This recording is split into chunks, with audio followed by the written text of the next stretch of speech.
Lagos. We say we are the nation, we are the university of first choice and the nation's pride. We welcome you. Please let's settle down so that we can start. But before then, kindly look through your mirror, your phones at the picture over there. Just look through your phones and you will see innovation at University of Lagos. I did not say take the pictures. Please just look through your phone and you will see. And at the end of the day, we'll ask you what you have seen. But trust me, that is innovation at University of Lagos. I thank you most sincerely for coming to our university, the university of first choice and the nation's pride. We will start right away. Thank you.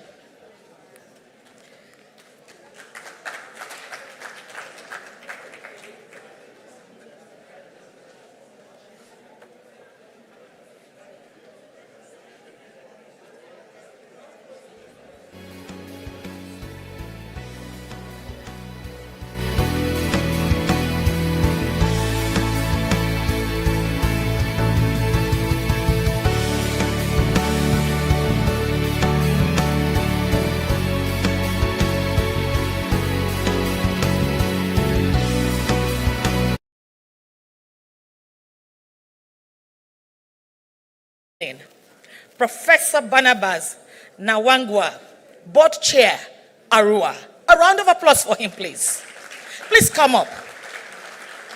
Thank you very much, sir.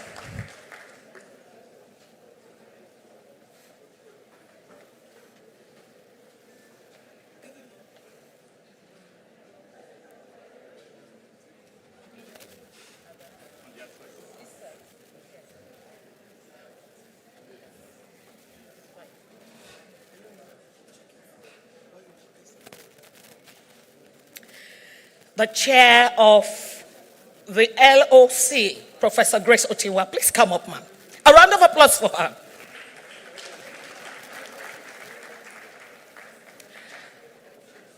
And the ARUA Secretary General, I have the pleasure to call to the side of the hall, Professor Ernest Ayete. Please keep clapping until he gets here.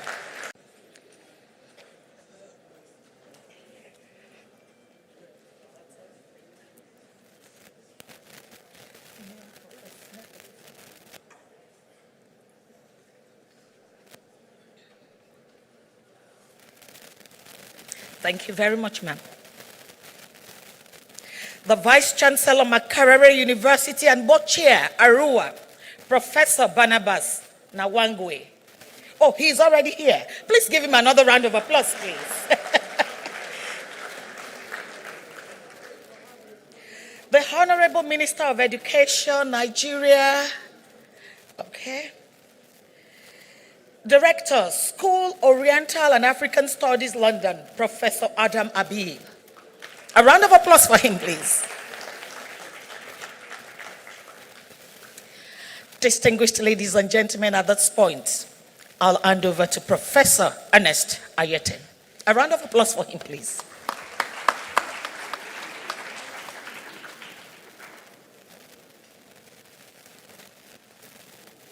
Thank you very, very much. Good morning, ladies and gentlemen. It gives me great pleasure to invite the chair of the local organizing committee to welcome us to this event. And then later on, I will welcome you as Secretary General of ARUA before inviting our host, the Vice Chancellor of the University of Lagos, to do the proper welcome to her university. And then the ARUA board chair will give his remarks on behalf of the board of ARUA, and then we'll invite Professor Adam Habib to give us the first keynote address. So let me invite the LOC chair to tell us about how this conference came together. Thank you.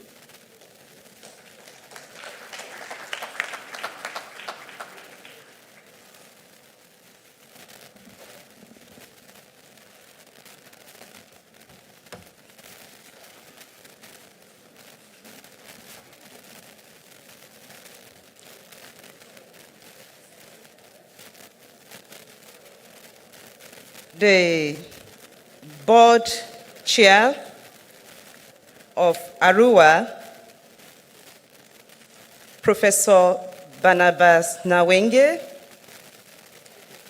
the Secretary General, Professor Aete, the Vice Chancellor, University of Lagos. The keynote for this morning, Vice Chancellors here present, and Deputy Vice Chancellors of ARUA member universities, Directors, Centers of Excellence, University of Lagos Management, Deans, Directors, faculties, conference sponsors, conference participants, the local organizing committee, students, gentlemen of the press, ladies and gentlemen. It is with thanksgiving to God and a sense of profound responsibility that I stand before you as the chair of the local organizing committee for the 4th Biennial Conference of the African Research University Alliance to extend my warm welcome to each and everyone gathered here at the University of Lagos, the University of First Choice, and the nation's pride. The 4th ARUA Biennial Conference, thank you, has brought together experts from universities, research institutions, government, industry, civil society, and international organizations to discuss the potential ways of reimagining the future of higher education on the African continent in the coming days. Our theme for this conference, reimagine the future of higher education in Africa, resonates deeply with the transformative journey we envision for our universities. As we navigate the complexity and challenges of the 21st century, it becomes increasingly evident that the future of our nations is tied to the quality of education we provide to our students. Your role at this conference is to uniquely and significantly create a paradigm shift.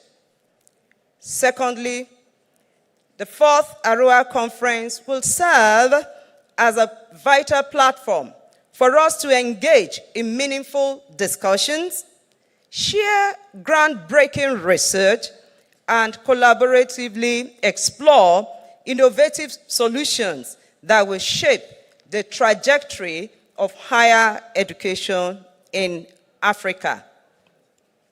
Given the huge intellectual, financial, and material resources invested in staging the 4th ARUA conference, I encourage each participant to attend keynote presentations, plenary and parallel sessions, and side events by engaging in robust discussions, and at the same time to leverage on this as a platform to build lasting academic, economic, and social connections. The venue for the keynote and plenary sessions will hold here at Tayo Aderinokun Hall. This is Tayo Aderinokun Hall. Every day, while the breakout sessions Rooms are located at the guest houses, committee room, the building to my right, and the Faculty of Law rooms. The venues are detailed in our program. If you have any questions, the members of LOC and ushers are on ground to assist you. As I bring these remarks to a close, on behalf of the entire organizing committee, our amazing Vice Chancellor, Professor Folashade Ogunshola, FASOON, and ARUA General Secretary, Professor Ernest Aete, I want to express our deep gratitude to our sponsors for their financial and material contributions, which facilitated the seamless planning and execution of this event.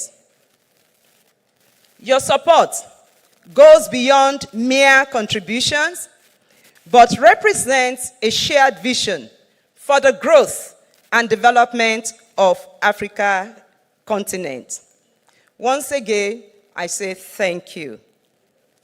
Finally, our institution is proud to host this conference. It wouldn't have been possible without each one of you seated here today. Thank you very much for your presence. Together, let us embark on this journey to reimagine and define the future of higher education in Africa. I say thank you all and God bless.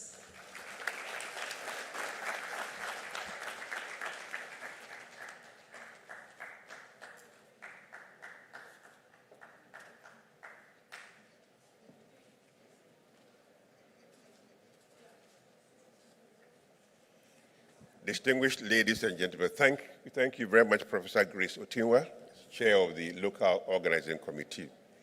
It gives me now great pleasure to invite the Vice Chancellor of the University of Lagos, Professor Folashade Ogunshola, to give us her welcome address and welcome us effectively to her university.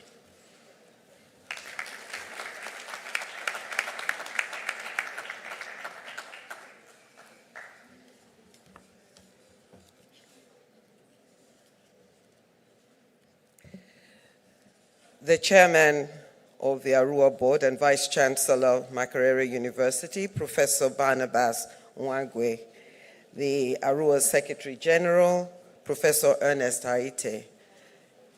Let me align myself with the protocols that have already been established. Distinguished ladies and gentlemen, it is my pleasure to welcome you to the University of Lagos at the 4th ARUA Board Biennial Conference. We are privileged that you have chosen to spend these few days with us. This week, you will leave your mark on our campus, our academic community, and our city. We're simply delighted by the fact that beacons of knowledge across the African continent and beyond are convening here to rethink the future of teaching, learning, knowledge production of and for Africa. Over the years, the African Research Universities Alliance has been at the forefront of redirecting our collective thinking towards intentionally addressing the existential crisis that bedevil us as a people. The University of Lagos aligns with this goal, and our research and development culture prioritizes addressing urgent societal challenges, particularly within the framework of global agreements, while pursuing an overarching agenda to be a future-ready university. The truth is that if Africa is going to change, it must start from the minds. According to Achille Mbembe, 2016, we cannot keep teaching the way we have always taught. A number of our institutions are teaching obsolete forms of knowledge with obsolete pedagogies. In order to set our institutions firmly on the path of future knowledge, we need to reinvent a classroom without walls, in which we are all co-learners. A university that is capable of convening various publics in new forms of assemblies that become points of convergence of and platforms for the redistribution of different kinds of knowledge. Universities have both an educational and social function. Knowledge institutions have critical roles to play in convening, that's evidence gathering across disciplines and dissemination across sectors, horizon scanning, i.e. clarifying and defining boundaries for emerging technologies and new areas of inquiry, and raising awareness through teaching and advocacy alongside stakeholders, policymakers, and the public. Universities are the place where a desired future can be imagined, and our business today is to imagine a desired future for Africa, and going beyond that, to establish the steps required to produce a new generation of African thinkers and doers that can take us to this desired future. This is in line with the Agenda 2063 of the African Union, where it was noted that if we're to elevate Africa's role in global research, technology, development, and transfer, innovation, and knowledge production, we must harness universities and their networks and other options to enable high-quality university education. Everyone is encouraged, therefore, to use this conference to network with other participants and accomplished and emerging researchers. I am hoping that after spending a few days with us, you will agree that this conference was eye-opening and worthwhile, and that you'll be inspired to return to the University of Lagos and the city of Lagos in general to conduct research and pursue other exciting opportunities. One thing is certain, you will always be welcome, not just today, but every time. I would like to thank the Carnegie Corporation, the European Guild, and other partners for prioritizing academic cooperation with Africa. Please enjoy the conference and the serene environment of our campus by the lagoon. It's a serene oasis in the vibrant city of Lagos. Enjoy yourself and have a very productive conference. Thank you and welcome again to the University of Lagos.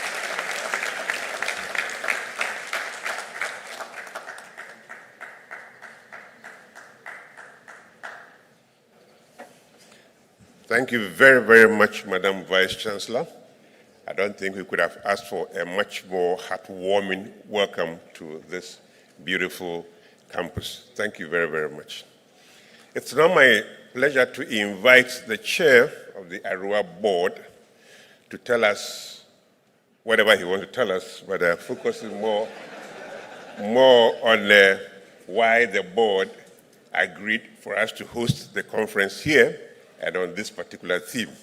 So, Professor Barnabas Nawangwe is Vice Chancellor of Makerere University and has been our board chair for the past 3 years. Yesterday, he decided to step down, so we've elected a new chair of the board, Professor Sizwe Mabizela from Rhodes University. So this effectively is Barnabas' last chance to address you as the board chair of ARUA. Barnabas.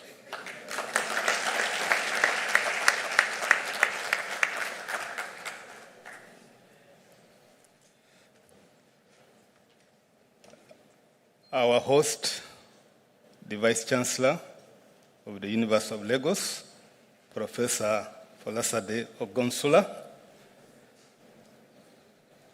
the Secretary General of ARUA,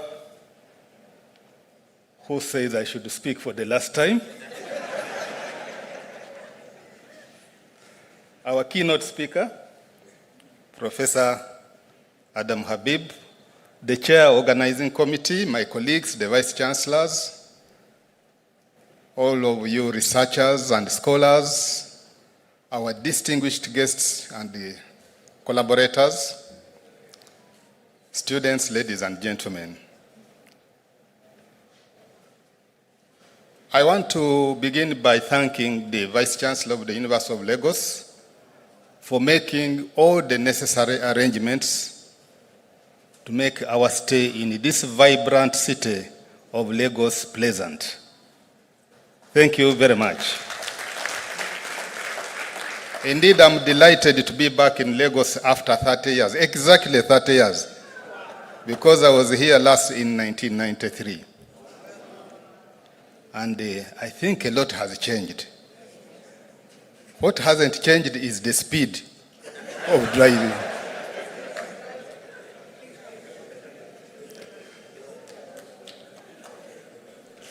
I want to start my remarks with two quotations of two of Africa's prominent leaders. The first one is by Mwalimu Nyerere. Mwalimu Nyerere said, "While the rest of the world may walk, Africa must run." And I hope you understand what he meant. The second quotation is from Nelson Mandela, who said, "Education is the most sure way of transforming society." Indeed, we do believe that education is the most sure way through which we will transform Africa. Africa has gone through a number of unfortunate setbacks. To me, the biggest one was the wrong advice given to African governments by the World Bank, which claimed that higher education is a private good and that African countries need not invest in higher education. That is the worst crime committed by the World Bank against Africa. Because many African governments actually believed them. And for quite some time, governments were not investing in higher education. That actually led to the decline for some time of some of our best institutions.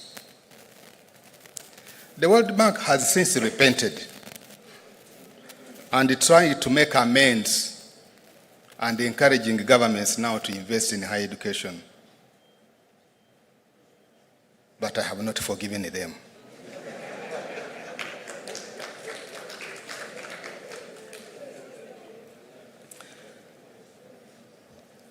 African universities and scholars and the universities have, after we realized that the World Bank was taking us the wrong way, the universities have just multiplied.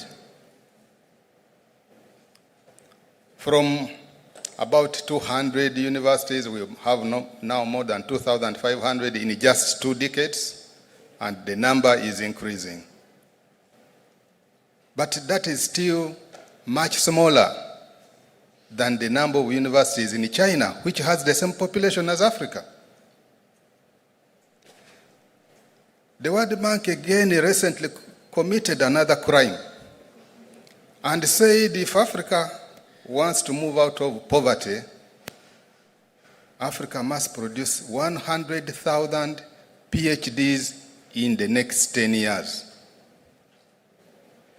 China, with the same population as Africa, produces 100,000 PhDs every year. Doesn't the World Bank know that? So why do they think that we must do in 10 years what China does in 1 year? Indeed, we as African universities must move fast and move intentionally to increase the number of researchers in Africa. And that's the only sure way we will solve Africa's problem of abject poverty. I'm very happy that I have led ARUA for the last 3 years, which I believe is now the most vibrant organization of universities in Africa that should lead that transformation. I'm happy that ARUA has brought together the best minds in Africa to try and solve these problems. I'm happy that the centers of excellence that we created are beginning to show relevance and actually are becoming very vibrant melting points of knowledge creation. I am particularly happy that most of these researchers are young people, many of them not even half my age. That is a good sign for Africa. That gives confidence that indeed universities, our researchers, will lead the transformation that we all desire. I want to encourage all of you, as you do your work, to always remember the pressing issues for Africa. For me, the biggest one is our population growth. All studies show that in 50 years, every second person living on Earth will be an African. The populations of all the rest of the world is beginning to decline, while ours is just going up. So, there are questions which emerge. How will we feed that population? How shall we make sure that that population is healthy? How shall we ensure that the conflicts that seem not to leave Africa actually diminish even with that increasing population? Those are pertinent questions we have to ask. Whatever you are doing, you should always remember you are making a contribution to reducing poverty in Africa, to making Africa more stable, to making the lives of our people more meaningful. I wish you an enjoyable conference. Thank you.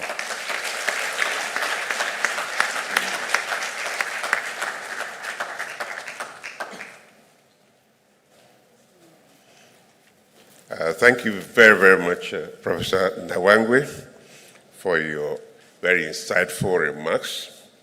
Incidentally, I told you that it was his last address as board chair. It's also my last at the ARUA conference. So we are going out together. Ladies and gentlemen, we are lucky. We've been joined by the Honorable Tolani Sule, who is the Lagos State Commissioner for Tertiary Education, and he will be representing the Honorable Minister of Education of Nigeria.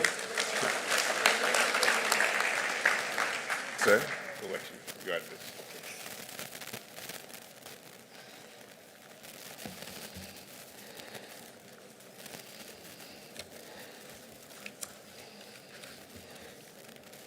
Good morning, everybody. I am really sorry for coming late. I have to go to Alausa first to get some further instructions, particularly with the threat of ASU strike. We thought it could have effect on this conference. Thank God that we are having it. Good morning, everybody. I am here once again. I am here to represent our governor, Mr. Babajide Olushola Sanwo-Olu, at this August occasion. And he would have loved to be here personally, but he is out of the country for other official engagements. Here is his message to this body.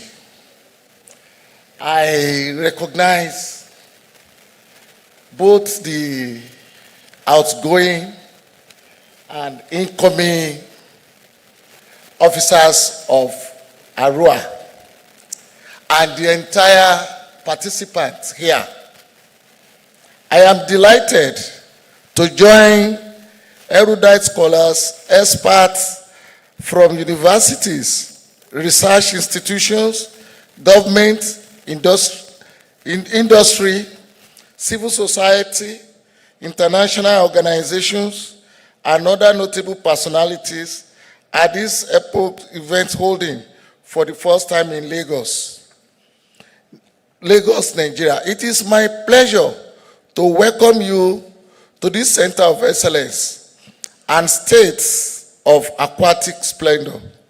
I would like to express my appreciation to the University of Lagos for graciously hosting this event. Continue the tradition of intellectual exchange that has traversed Ghana, Nairobi, and South Africa.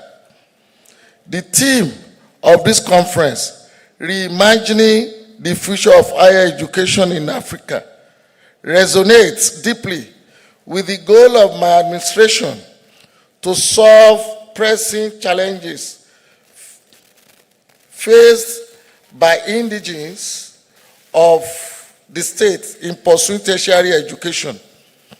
This is because we appreciate that navigating the complexities of the modern world requires the acquisition of a higher education which is recognized as a beacon of enlightenment, guiding us towards a future defined by knowledge, innovation, and collaboration.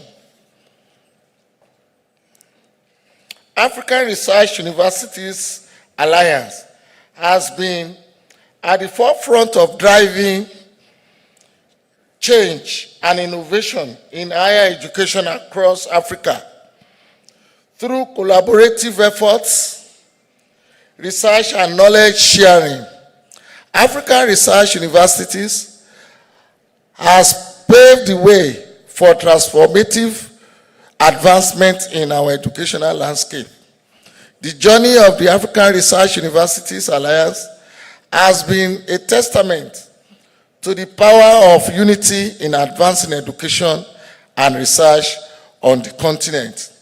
Together, we have witnessed the strides made by the Alliance in creating a platform for the exchange of ideas, thus fostering collaborative research initiatives and nurturing the talents of the next generation of African leaders. Today, we stand on the path of progress where the dreams and aspirations of our students, educators, and policymakers converge.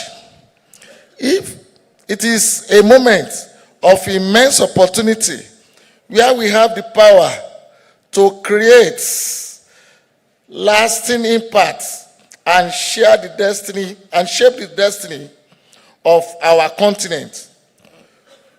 We acknowledge the challenges that persist in the realm of higher education. Yet, within these challenges lie opportunities for transformation and progress. It is our collective responsibility to address the barriers that hinder the full realization of African academic potentials. In this mosaic of stories, we find ourselves united by a common purpose to reimagine higher education in Africa and empower the next generation of leaders. The next generation of leaders, innovators, and change makers. Together, we can break barriers, bridge gaps, and build a future that is inclusive, equitable, and prosperous. In our shared pursuit of knowledge, innovation, and excellence. Our administration is reaffirming our commitment to supporting initiatives that elevate the standard of higher education in Nigeria and across Africa continent. We recognize the pivotal role education plays in shaping the destiny of our nations, and we are dedicated to investing in the future through strategic partnerships and policy that enhance the academic landscape. To ensure that our intention is backed by action, recently I signed the bills that established 2 additional universities in the state into law. These bills converted our state polytechnic to Lagos State University of Science and Technology and merged 2 colleges of education to become the University of Education. This is addition to the existing Lagos State University. All this will solve admission issues being experienced by Lagos State citizens and also encourage education tourism. Ultimately, our official aim is to make our universities centers of excellence in research, which is pivotal to fostering accelerated development through the discovery of new and sustainable solutions to our challenges, especially in critical areas, including agriculture, healthcare, and manufacturing. Distinguished ladies and gentlemen, let me at this point express my appreciation to the African Research Universities Alliance, the university,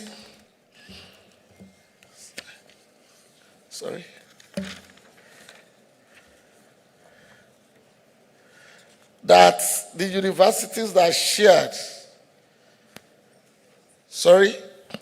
ladies and gentlemen, let me at this point express my appreciation to the African Research University Alliance, the University of Lagos, and all esteemed participants for their roles in pursuing this noble cause.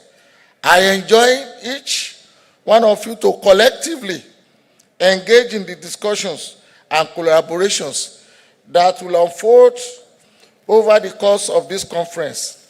Let our collective wisdom and shared vision pave the way for a future where education is not only a gateway to opportunity, but a force that transforms societies. I thank you all for listening. Thank you.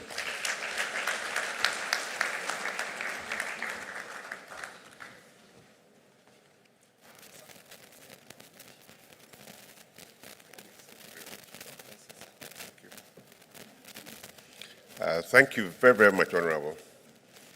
We've come to the point where we'll introduce our first keynote speaker for this conference. And you all have his profile in the brochure that we've given. But let me take this privilege. It's probably the last time I'm going to get the chance to introduce Adam Habib to an audience like this. First time I met Adam was in my office at the University of Ghana. He had just been appointed Vice Chancellor of the University of the Witwatersrand in South Africa. And his predecessor was taking him around Africa to introduce him to various Vice Chancellors. I thought to myself when I saw them that this must be a very rich university where the Vice Chancellor can take his successor around the region, introducing him. There was no way I could do that at the University of Ghana. But I was happy. My first impression of Adam was how forceful a character he was. When you engage Adam, you have no choice but to listen to him. Even if you don't want to listen, you hear what he's going to say anyway. Adam had a very successful term at the University of the Witwatersrand. and then moved to the School of Oriental and African Studies in London. And as I was not surprised when after a few weeks there, I learned that he was in trouble. He was in trouble for doing exactly what I've known him for, saying what everybody knows, but is afraid to say. Adam likes to say those things. Everybody knows it, and it is the truth, but everybody shies away from it because it is controversial. But Adam has been sent to deliver us all from our sins, and to be able to say for us what we are afraid to say. That is the main reason why I invited him to come and give us the first keynote address. So he will tell us what we need to know, what we need to change, but are afraid to change. Professor Adam Habib.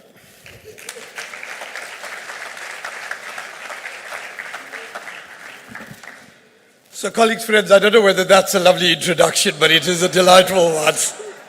It puts me on an edge a little bit. What I thought I would do is not speak my remarks, but read them. And in part, it was because Ernest challenged me yesterday. He said to me, prove to me that you can be and speak within the time limits that you have. So I promised to do that, and I promised to make sure that I am within the time limits, and I'm going to read my remarks. But I can't help saying that on that first visit I did meet Ernest. He may say that his university couldn't afford taking the predecessor, taking the new vice-chancellor around the region, but the University of Ghana, Legon, has one of the most beautiful vice-chancellor residences that overlooks the city of Accra in the most delightful of ways. So as you can imagine that. The chair of the board of ARUA, the vice-chancellor of the University of Lagos, the chair of the local organizing committee, and of course, Minister and the Secretary General of ARUA. It is wonderful to be here and to have been asked to do the keynote address for this conference. I do so as a former founding member of ARUA, and now as Director, Vice Chancellor, if you like, of a university in the United Kingdom. I do it as an African, born and grown up on this continent, but one who now resides elsewhere. Through these multiple reconcilable identities, African and human, former ARUA VC and now a VC in the University of London system, I have become aware and want to highlight our global challenges and our collective responsibility as higher education leaders in different parts of the world to build the knowledge base and professional cohorts needed to manage both our national development needs and the contemporary transnational historical burdens of our time. This is not a new message to all of you. I recall the same conversation in slightly different words at the ARUA conference in Nairobi in 2019. There, we spoke of reconciling Africa's development needs with the international community's obligation to live sustainably on this planet. There we recognized that this was dependent on the development of a human resource base and an institutional higher education infrastructure that would require a new form of equitable partnerships between our universities in Africa and those in Asia, Europe, and North America. At this ARUA conference, There were leaders there of the UKRI, at that time, Andrew Thompson and team, and the Guild of European Universities, Jan Pomwowski and his team, who heard the call and worked with Ernest and many of you to build two cutting-edge multilateral partnerships. The first emerged relatively quickly in the UK and then partly unraveled with the exigencies of national challenges and politics. But the other persevered and continues to be built and developed. Since this conference in 2019, we have been through momentous global developments. We have had a global pandemic that required the world first to shut down and all of our universities to pivot online, or more accurately, to pivot to emergency remote learning. Since then, we also have had multiple civil and regional wars that not only had multiple spillover effects through regional political instability and creating new generations of refugees, but we've also had dramatic impacts on food security, the availability and cost of food, and the roiling and instability of energy markets. These wars have also polarized us even further as a human community, unraveling our fragile sense of collective humanity and threatening our global diplomatic and governance architecture. See what is playing out in the UN today. Today, we are even more imperiled, and our political leaders are not rising to the historical challenge we are confronted as a human community. But we, colleagues, are we as higher education leaders, as academics around the world, rising to the challenge itself? We are leaders of universities, institutions that are meant to pioneer knowledge beyond national boundaries. Yet we all are prisoners of national politics and national economics. I work in a higher education system, one that is highly recognized in our world, with an incredible set of universities, but which is significantly subsidized by charging international students, many from the global south, fees that are 3, sometimes 4 times that of domestic students. We say that we have no choice because this is the policy architecture within which we exist. And in some senses, it is true. After all, even though I complain about this, I still implement those same international fees. But at another level, I want to ask, can we not do more? Instead of defending a differential fee regime and high international fees on the grounds that students come to us because we are research-intensive universities, that's what we often say in London. Would it not be better to recognize that the real reason they come to the UK because it opens up employment markets in North America and Western Europe? It is the inequality in our world that drives student mobility far more than the research intensity of the universities of the North.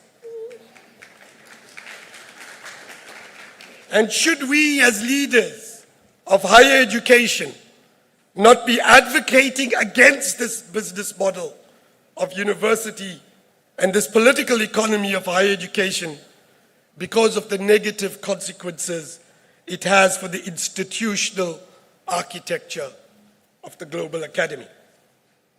I have criticized myself and my colleagues in the UK, but this challenge, colleagues, applies to all of us in different ways.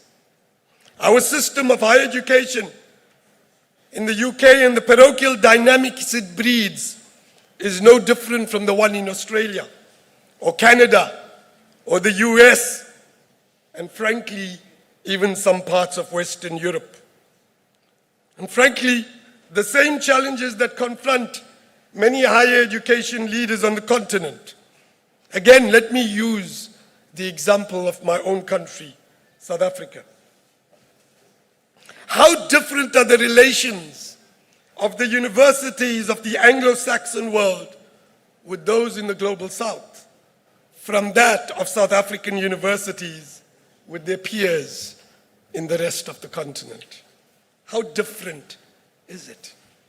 Let us be honest.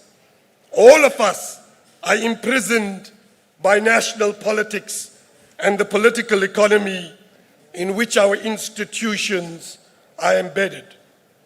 This forces us to manage in a manner that prioritizes our short-term survival as institutions and universities, rather than our medium-term responsibility to build equitable transnational relations that build the global knowledge base and the professional capabilities across our world.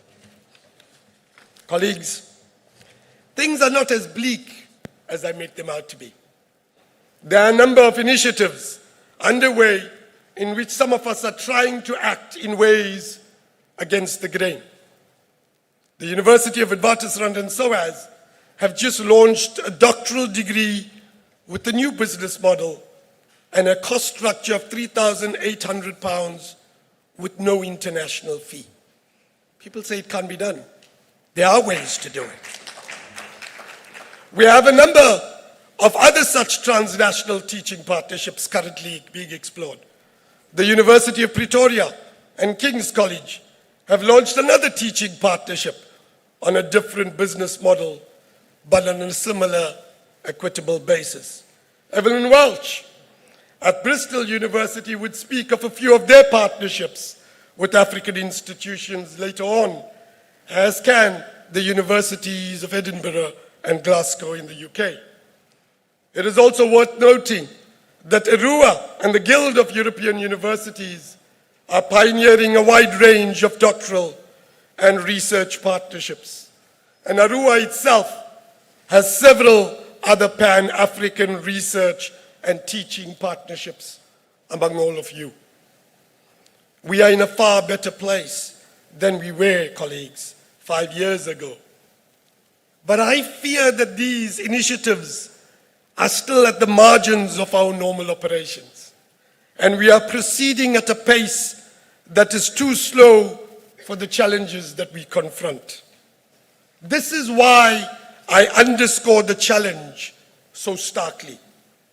Let me remind you of why these transnational teaching and research partnerships are so necessary. Our historical challenges, pandemics, climate change, inequality, migration, social and political polarization are all transnational in character. Our ability to address these challenges is dependent on us acting as a collective human community. It is critical to our survival as a human species. We must learn to swim together or we will collectively sink. If we are going to address these transnational challenges, we need to bring knowledge systems from all parts of the world in conversation with each other. How we addressed inequality in Kenya will be fundamentally different to how we address it in the UK. How we address climate change in Korea will be different to how we do it in Germany. We could not have stemmed the Ebola outbreak in West Africa a few years ago with a purely clinical approach. We needed to adopt a multidisciplinary lens to understand Muslim burial practices and how to adapt them to prevent the spread of the virus. Such global solutions, colleagues, are dependent on local knowledge. Any intervention needs to be rooted in the cultural, social, and political realities of our context. This requires academics, scientists, professionals, and other stakeholders to continuously to engage and innovate across national and disciplinary boundaries, and in the process adapt global solutions to local contexts. This is what it means to suggest that science should have no boundaries. It should be a continuous process of engagement between theory and application, between the universal and the local.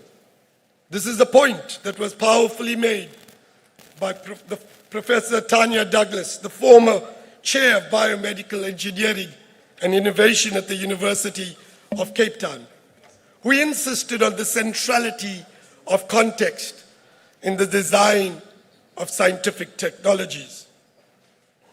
But formulating and adapting technologies to the contextual circumstances of the developing world is only one part of the challenge.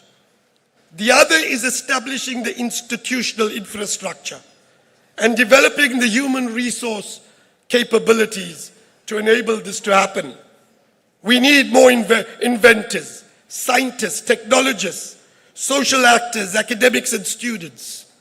In short, innovators to develop and adapt the technologies for their circumstances. For this to happen, we need enabling environments to stimulate this. We need universities and vocational colleges that train, research, and innovate. We need companies that are entrepreneurial. We need incubators that can nurture new technologies, and we need venture capital networks that can sponsor these initiatives. At one level, we recognize this. Our policies regularly speak of the importance of inclusive and equitable and quality education. Yet we institutionally behave in a manner that deepens inequalities and institutional divides. In this era of globalization, we have more global partnerships, we have more scholarships, and more mobility across the world. Yet it is also in this period in which the brain drain has dramatically escalated.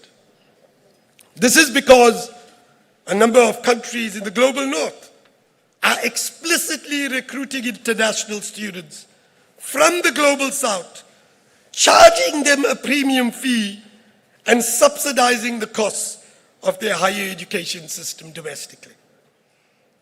Sometimes we even enable the shift of resources from the global south to the north in the name of global development. This is also accompanied by a scholarship regime directed to taking talented individuals in the developing world who then come to Europe and North America to acquire tertiary education. The assumption is, of course, that these students will return home. But the evidence of the last few decades suggests that this is not the case. When students go north, they fall in love, they have families, they get jobs, and they stay. And this is understandable because we take students and we move them in a moment of the human life cycle where they find partners and they build families. Carleton University, a Canadian institution, investigates student mobility and graduate employment across the globe. And it holds that large majorities do not return. North of 80% of students from the Indian subcontinent do not return home to pursue their careers. And until 2007, the figures were even worse for China.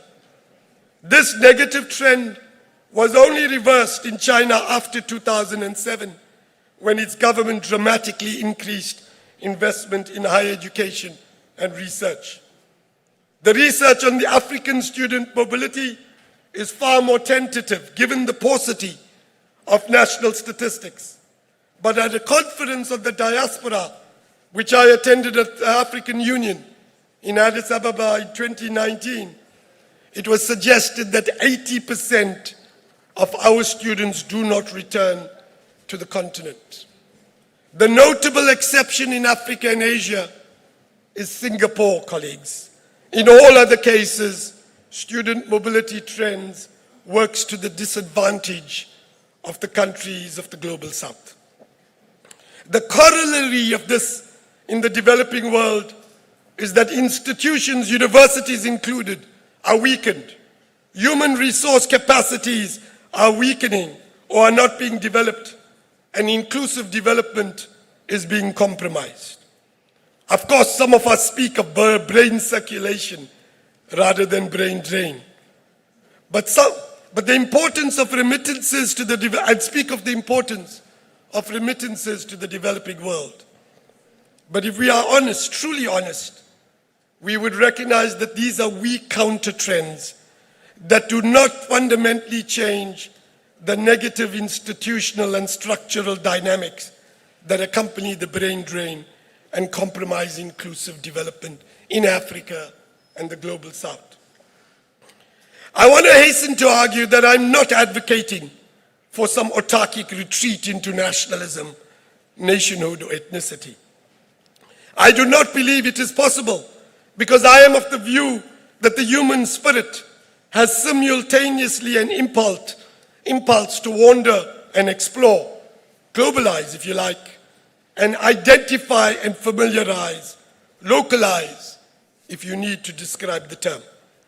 These are not mutually exclusive agendas as populist and nativist parties would tend to suggest.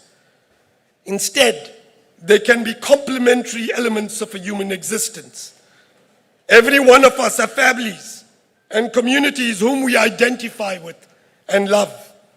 But it does not dissuade us from caring about what happens to other members of the human community elsewhere in the world. We can love our families and community networks and still practice a human solidarity outside those networks. It is possible to be both local and global. Indeed, this is essential in this era if we are meant to survive as a human species. What I am instead advocating, in line with the deliberations and decisions of the ARUA conference in 2019, is a new form of global partnership, one that is more rooted in institutions than in individuals. Among universities, it should involve co-curriculation, co-teaching, and co-badging or co-credentialing. It should be structured on an alternative business model and fee structure that opens up opportunities for new groups of students to get access to these joint academic degrees. It is important that these programs are not entirely predicated on scholarships, so that they are not terminated when donor money dries up. There has to be a self-sustaining logic to the operations and business architecture of the programs itself. In essence, colleagues, the argument here is not to stop the mobility of students, but to complement it with institutional partnerships that enable training in the countries of the global south. This transnational training must be undertaken not to compete with universities in these countries, but in collaboration with them. The strategic purpose is to enable a continuous cycle of institutional development and learning across the universities of our world, and in particular across institutions in the global north and global south. The central purpose is to bring higher education and postgraduate training to wider and wider social groups in the global south, and thereby create the basis and foundation for a more comprehensive, universally responsive knowledge production system. Only then will we be able to address the global challenges of our time. The great historic task of our historical moment is to develop institutional capacities and to build human capabilities across the world to address our transnational challenges. This is the historic task that confronts us all. It is the historic task not only of politicians or political leaders, but of all of us as university leaders across our world. Many of us may indeed have to navigate the challenge of institutional financial sustainability. God, I know about this. But we must never undertake that responsibility in a manner that is blind to our historical obligation to build human capabilities and institutional capacities across our world. Humanity's greatest economic, social, and technological leaps have their roots in our darkest hours. We are indeed in one such dark moment. Significant parts of our world are plunged in war. Our planet is confronted with environmental collapse. Our economic systems are structurally unequal and enable deep, deep immiseration as much as they do incredible individual wealth. We as a human community have never been as polarized as we are today. And yet our challenges require a universal collaboration, a collective human empathy, an inclusive science and scholarship that is responsive to all of our interests across the world. All of this seems so distant at present. But we as a human community have often grasped the mantle of innovation to overcome our greatest challenges in the most dire of our times. This, however, has and will not happen without leadership and will. This ultimately is the greatest challenge that confronts us all today. It is a challenge that we confront today as we begin the deliberations in this 4th ARUA International Conference at the University of Lagos. Thank you very, very much.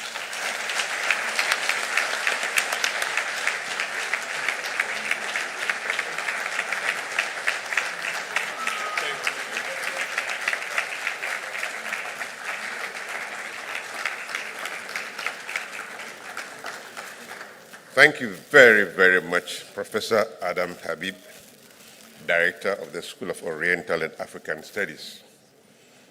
So what Adam basically is encouraging us all to do is be more innovative as we think about higher education and the links between the global south and north in order to avoid what we've seen as some of the negative consequences from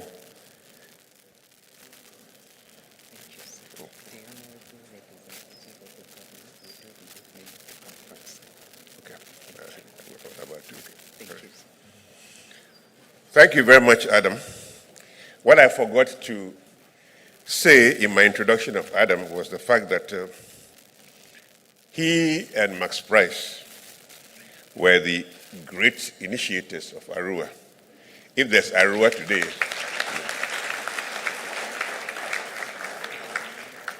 they were the people who thought about it and then invited the rest of us to join. So Adam knows the roots, and he knows the challenges and also still has ideas about the solutions.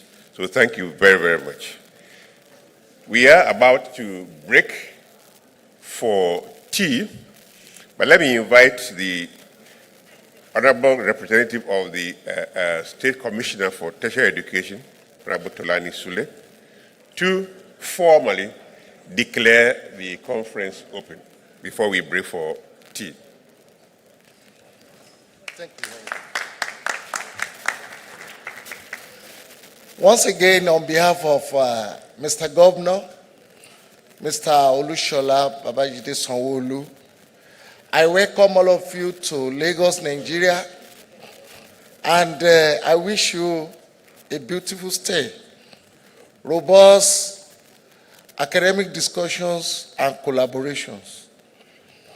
It is on the permission of the local organizing committee, the Vice Chancellor, and all other leaders of this conference that I am declaring open the fourth biannual ARUA conference holding in Lagos, Nigeria, particularly in University of Lagos. Thank you and God bless.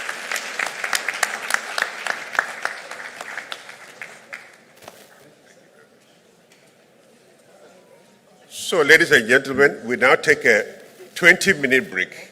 In the program is 30 minutes, but we are running late, so we take a 20-minute break. Thank you.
We will be concluding registrations later. Kindly let's come in so that we do not run behind schedule.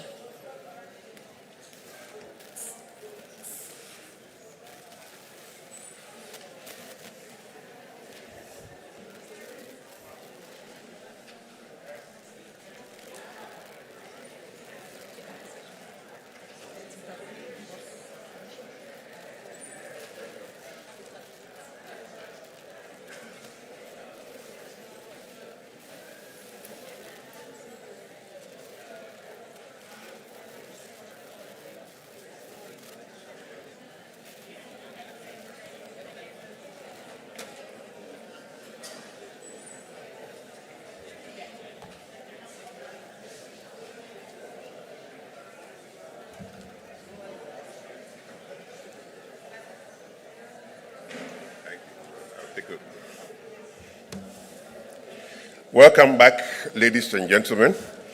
We are now into our first plenary session, and this session will be chaired by the Vice Chancellor of the University of Lagos, and the theme for the session is Understanding the Changing Dynamics of Higher Education, a global perspective, getting a global perspective on the changing dynamics of higher education. We have three presenters, and they will be introduced by the chair of the session, Professor Folashade Ogunsola, who is the Vice Chancellor of the University of Lagos. So can I have here Professor Daya Reddy, Interim Vice Chancellor, UCT. Professor Reddy. And then Professor Emmanuel Ojo. And then Professor Wendy Thompson is already here. So Professor Ojo, and then Daya Reddy.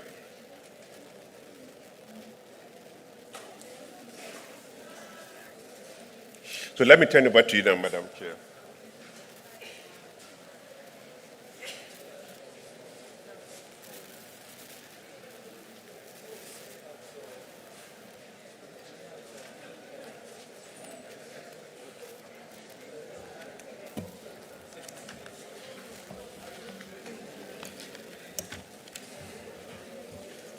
Good afternoon, and welcome to the first plenary session this afternoon.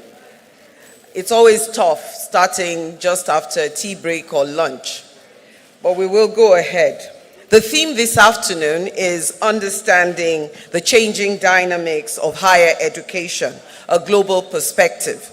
And it is a fit way to start after that really stimulating keynote address in the morning. And one of the things that came out of that was about the centrality of context. But in understanding context, we have to see the big picture. So on this note, I'm going to introduce the first speaker, Professor Daya Reddy. Professor Daya Reddy is the Interim Vice Chancellor at the University of Cape Town. He is a Professor Emeritus in Applied Mathematics at the University of Cape Town and a graduate of the Universities of Cape Town and Cambridge. He served as Dean of the Science Faculty at UCT over the period 1999 to 2005 and is currently the Vice Chancellor Interim at UCT. He has made major contributions through more than 200 publications to the analysis of and development of computational approaches to problems in mechanics, with applications inter alia in materials and biomedical mechanics. Professor Reddy was a founder member in 2003 of AIMS, the African Institute for Mathematical Sciences, a Pan-African network of centers of excellence for postgraduate teaching, research and outreach with institutes in 5 African countries. He's actively involved in bodies that work at the Science Society Policy Nexus and served terms as president of the Academy of Science of South Africa and at the global level as inaugural president of the International Science Council. Daya Reddy is a recipient of the Order of Mapungubwe, awarded by the President of South Africa for distinguished contributions to science, and of the George Foster Research Award from the Alexander von Humboldt Foundation of Germany. I will now invite Professor Reddy to give his presentation, Partnerships and Collaborations in Scholarship, Crossing and Eliminating Boundaries. Professor Reddy.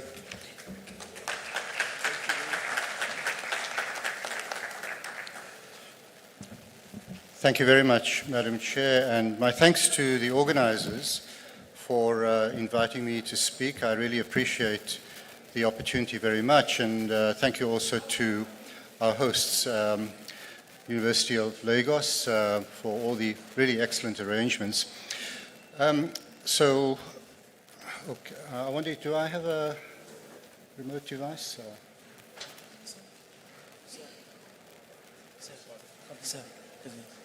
thanks. Okay, thank you very much. Good. Okay, thank you. So the theme of my talk is, of course, collaboration. But before I get on to that, I'd like to just, in a sense, set the scene. Sorry, could you put that on full screen, please? It's not showing properly.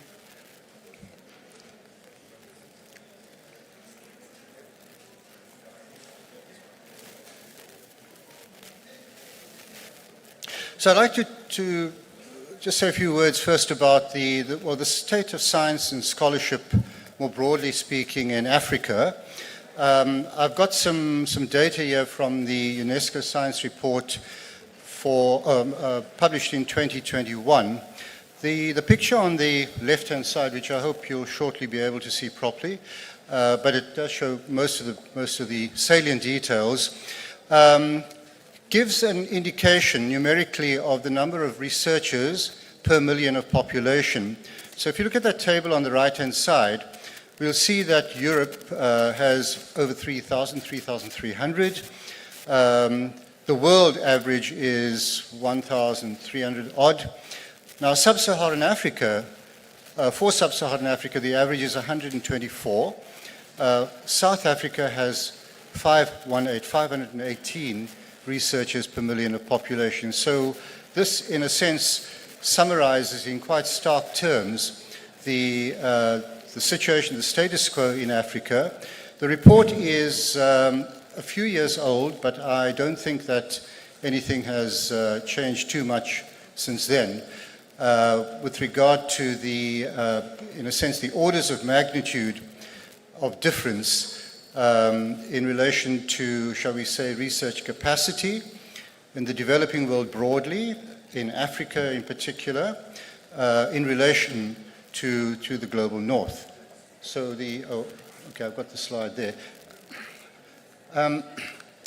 Before I leave that slide, down at the bottom we see that the G20 countries account for some 9/10 of researchers globally, and over 90%, 93% of spending on research, and then as far as publications are concerned, again, just over 90%. So that also gives an illustration of the starkness of the disparities or differences. Nevertheless, it's not as if there isn't an abundance of activity in Africa pertaining to research and innovation and technology. So this figure over here gives an indication of the number of tech hubs across the continent. Importantly, the number of tech hubs, but also the extent to which we have seen developments in these over the years. So, for example, for the continent as a whole, there's been something like a doubling in the tech hubs, number of tech hubs across the continent. I'm seeing it there, but oh, there we are. Right. So you will see the figures are not too clear, but South Africa, actually Nigeria has the greatest number, just over 100, followed closely behind by South Africa and by Egypt as well. So certainly there's a considerable degree of activity, and furthermore, the gradient, the trajectory is very much upwards, but we have a long way to go. I want to, in a sense, just shine a spotlight on one aspect of research and development and that is pertaining to digital technologies, broadly speaking, and artificial intelligence in particular. So in the figure on the left-hand side, one gets an indication of the rapidity of growth in research and development in artificial intelligence and robotics, I should say, from just over 100,000 in 2011, getting to 147,000 2019. So that's not absolutely the latest figure, but you'll certainly have a sense from that of the speed of development. So the thing about digital technologies, and this pertains to the digital revolution broadly, not simply artificial intelligence, is that they have a very short period of time from development to release. So things happen very, very quickly, and one is always in a situation of, in a sense, catching up. AI in particular, and AI is just a broad umbrella term for machine learning and large language models and various other components of artificial intelligence. There are some properties, well, they're rapidly pervasive, but some properties may only become apparent after release. And the thing about the technology is that it is essentially dual use, in the sense that there are certainly benevolent applications, but those also of a malevolent nature. There are significant ethical concerns and issues that have to be addressed as well. So the challenge that African researchers have is that of asking the question or responding to the question, what needs to happen here? The technology is developing rapidly. We are going to be left even further behind if we don't not simply catch up and not simply become users of the technology, but also contribute to shaping knowledge, to advancing it as well. What exactly should we be doing? And that's something that I'll come back to. As I said, I'm taking AI as an example because most certainly if we do not get to the point at which we are full partners, equitable partners, contribute to advances, the inequalities that we have, broadly speaking, are simply going to be exacerbated. So, in a sense, I've spoken to some of the reasons why this is important, but I thought I'd just share some examples of why it is important, why it is important to consider the continent's place and response, if you like, to developments in AI. Talking about big data generally, analytics, these are vital to any technology-based innovations and industries. There are, in addition, social and cultural and ethical implications, concerns, applications, and this is why it is fundamentally multidisciplinary, even transdisciplinary in nature, cutting or extending well beyond the natural sciences and technology. I've given some examples there, certainly in applications such as drug design. We are already seeing dramatic developments, but also a recent development at my university, University of Cape Town, is something called SimSuite, a simulation suite that allows surgeons and trainee surgeons, in fact, to practice and refine their fundamental techniques. As I've said, it is fundamentally transdisciplinary in nature, and approaches have to cut across all disciplines, but also cut across sectors, not only universities, but certainly industry, government, and broader society. Africa is nevertheless keen to embrace what I refer to here as Industry 4.0. Some people talk about the Fourth Industrial Revolution. There is plenty of evidence to this effect. We have a growing number of governments that have come to recognize the importance of training both researchers and developers in AI. We have initiatives such as Data Science Africa, which is an annual workshop. We have the Deep Learning Indaba, which involves participants from 27 African countries who get together for a week, over a week or so, getting to grips with deep learning and all of its manifestations. And then Google has a major center in Accra with plans, I think, to extend to other countries in Africa, really by setting up the first major AI center in collaboration with universities and other institutions across the continent.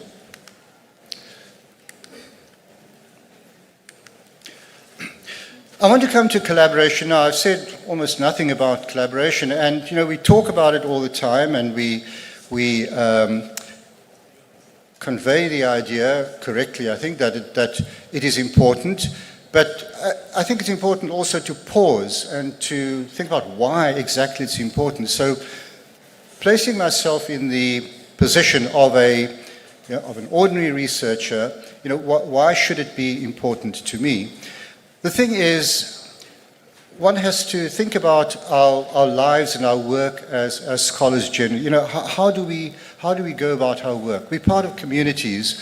So Frederick Axtell, a lovely book called The Pleasures of Academe, refers to these communities of collaboration, collaborative communities of scholars as mutual aid societies of lifelong learning. We draw so much from the communities that we are a part of. Communicate, we share knowledge, we gossip, of course.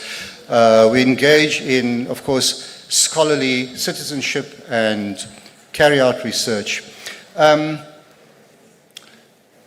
Collaboration really is the lifeblood of intellectual progress. We simply cannot advance, not effectively anyway, without doing so in the company of and in partnership with our various colleagues. This is where the back and forth of ideas, hunches take shape.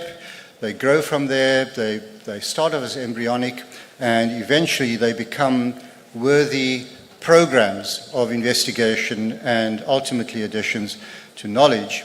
And of course, all of this takes place in a context of networking, opportunities for networking, and this is where the whole business of equitability is relevant, where we are parts of networks and we need to be equal partners in those networks. We also need to feel that we are included, that we really are a part of those networks. So, and of course, with regard to multi and transdisciplinary research, of course, by definition almost, that has to be carried out in a collaborative way.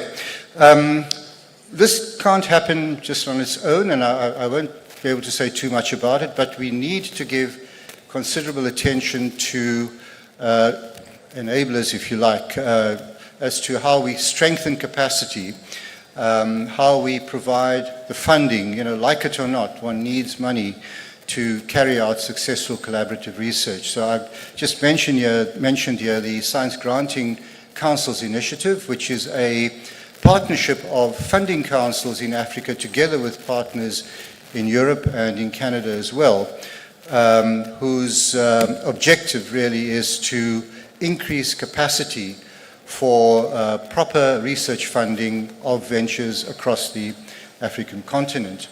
I think there are around 20 or so partners from Africa at the moment.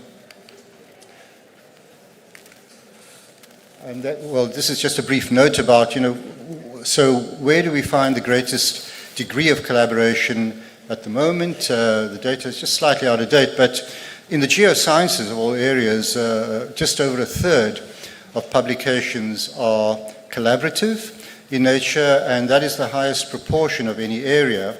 I've given figures there for the areas that are lower or lowest. Engineering is the lowest at 18%.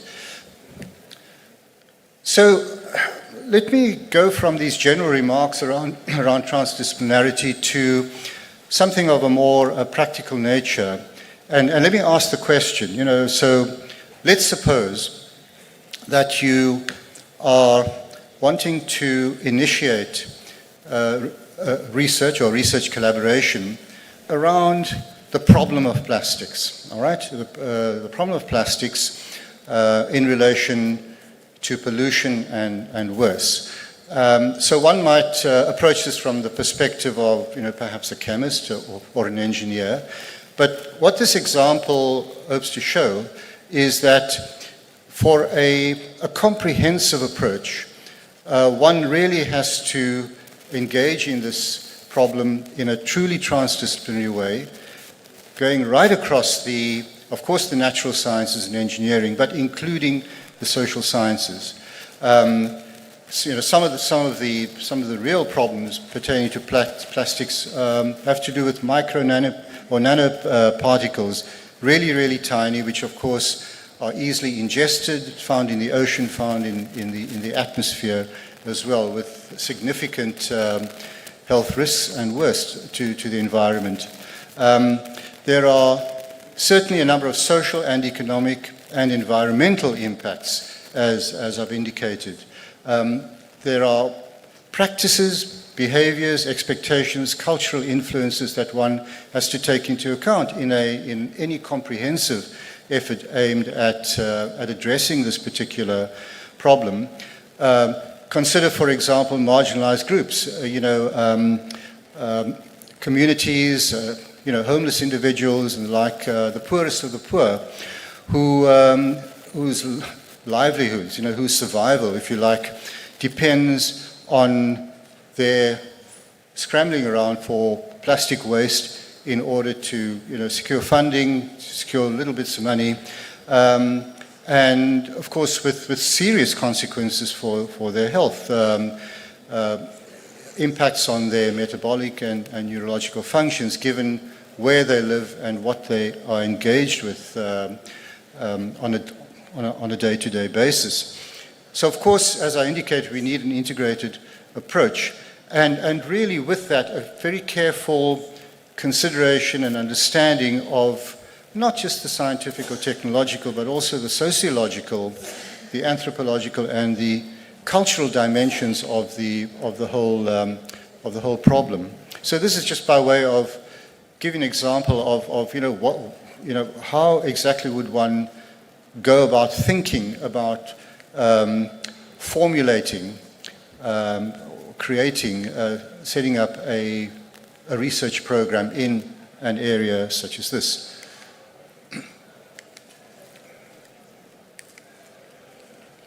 I wanted to show this example really to give an indication that, in contrast somewhat to the figures that I showed you on one of my earlier slides around the disparities in number of researchers in Africa relative to the global north. Nevertheless, as I did indicate earlier, we've seen some considerable advances in many areas. So here's another example, again, just to give you an illustration. It's in the research area, broadly speaking, of climate-ready crops, crops that are resistant to the ravages of climate change.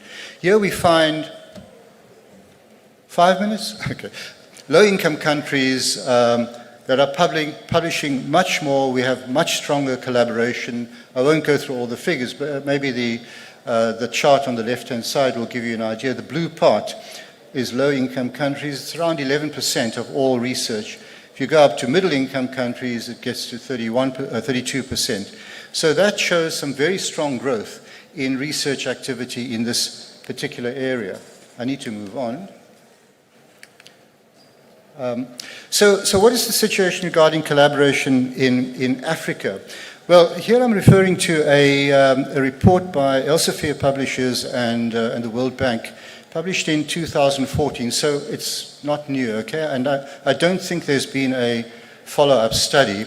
But part of the study looks at it's sub-Saharan Africa, research and development, and well, part of it looks at the whole business of collaboration. And in a nutshell, what we find is that by far the greatest form of collaboration between researchers in sub-Saharan Africa is with researchers outside of the continent, Europe, North America, whatever, in the global north.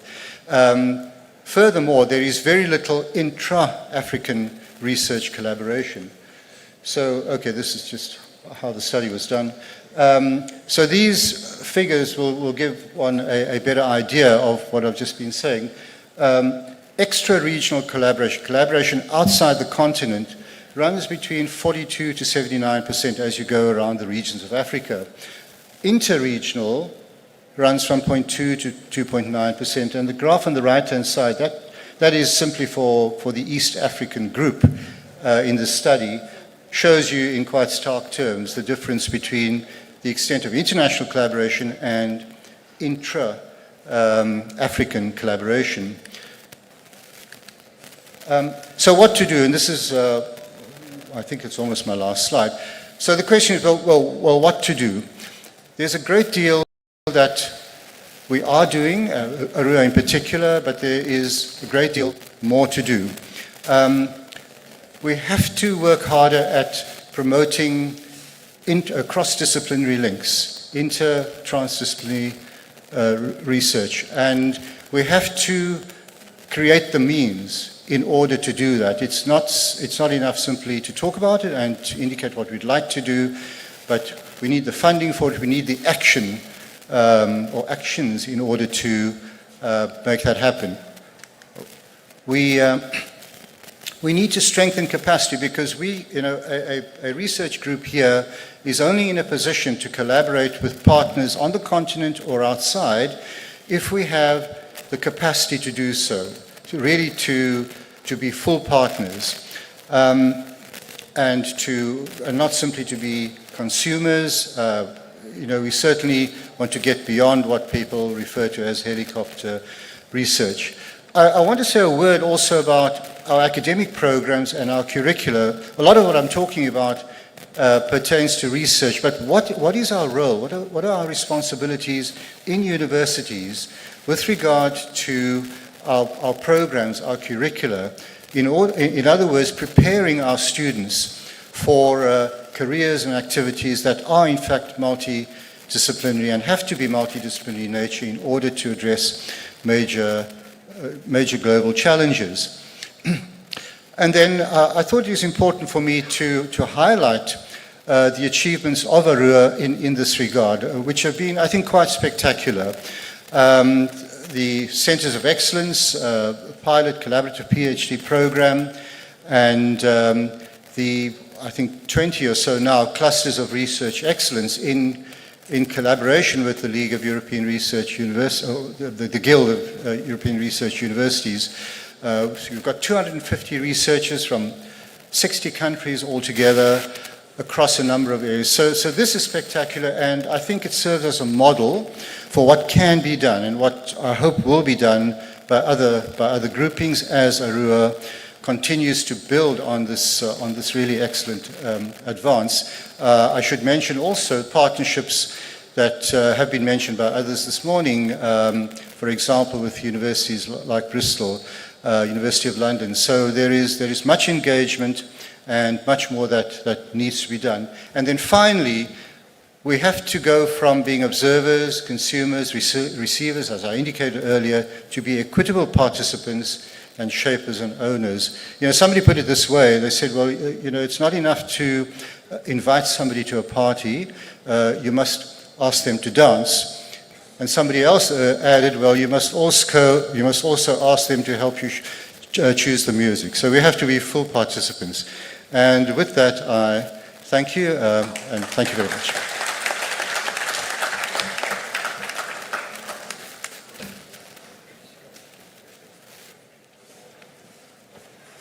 Thank you very much, Professor Reddy. You did it, 20 minutes exactly.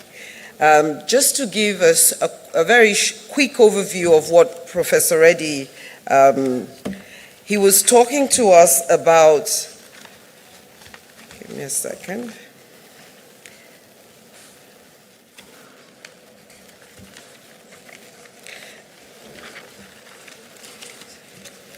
Sorry. About partnerships and collaborations in scholarship, crossing and eliminating boundaries.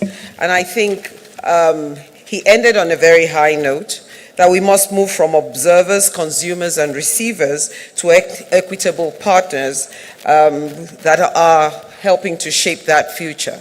But he started his speech with a background showing the situation in terms of researchers per million in Africa, and showing that in sub-Saharan Africa, we are 124 per million, 124 researchers per million. He also showed that there's a rapid increase in technology and tech hubs across the continent, but that if we are to really be part at the table, we need to do a lot more. He looked at our collaboration across Africa, and it showed that geosciences are probably the most collaborative in terms of their research output, and the lowest is in engineering. And it is very clear that if we are to have collaboration, we must be designing research that goes through the whole value chain of any problem. And he gave an example from production to the use to the disposal, and there's a lot to do in there, including how human beings behave, so that everybody can be there to solve the problem in a holistic way. And then he looked at how we are collaborating. We are doing a lot of our collaboration to the global north, and it is important that we must start to collaborate between ourselves a lot more. There is global north about 42%, and only a few within the regions, and then even less across our regions. And that this really needs to change because we share the same problems, and we may be able to come together to work together. And he praised ARUA for the job they're doing, for these clusters that we have, the research clusters that cover the continent, have brought together about 250 researchers from 60 countries, and that this might be the way to go. So on that note, and so finally, his last note, as I said at the beginning, we must move from being consumers to dancing in the hall, not just being invited to it. So at this point, I would like to invite the next speaker, and that is Professor Emmanuel Ojo, who will be talking to us about mapping the academic landscape, a bibliometric journey through higher education in Africa. Professor Emmanuel Ojo is the Deputy Head of the School of Education, University of Witwatersrand. He's in South Africa. He serves as the chair of the Faculty of Humanities, Transformation, Internationalization, and Partnerships Committee. He earned his doctorate in higher education and holds a master's degree in educational leadership, policy, and skills from the same institution. He is recognized as a C2 rated researcher by the National Research Foundation of South Africa. His research interests primarily encompasses higher education, economics, education, interdisciplinary higher education, and sustainable development. I'd like you to welcome Professor Emmanuel Ojo to the table to give us this talk. 20 minutes. I'll give you. You're welcome. Thanks, Professor Gunshala, for the opportunity. And thanks to the ARUA committee, the local organizing committee, and specifically to you, Professor Ayati. Thank you for the opportunity. I'm Professor Abdam Abib. It's nice to see you here again. And my other colleagues are now, Professor Vilakazi is also around, and my colleague, Mr. Jerome September. So I have this opportunity to speak for the next few minutes, and what I've decided to do is to take an historical approach to research on the continent. So, and the approach I've taken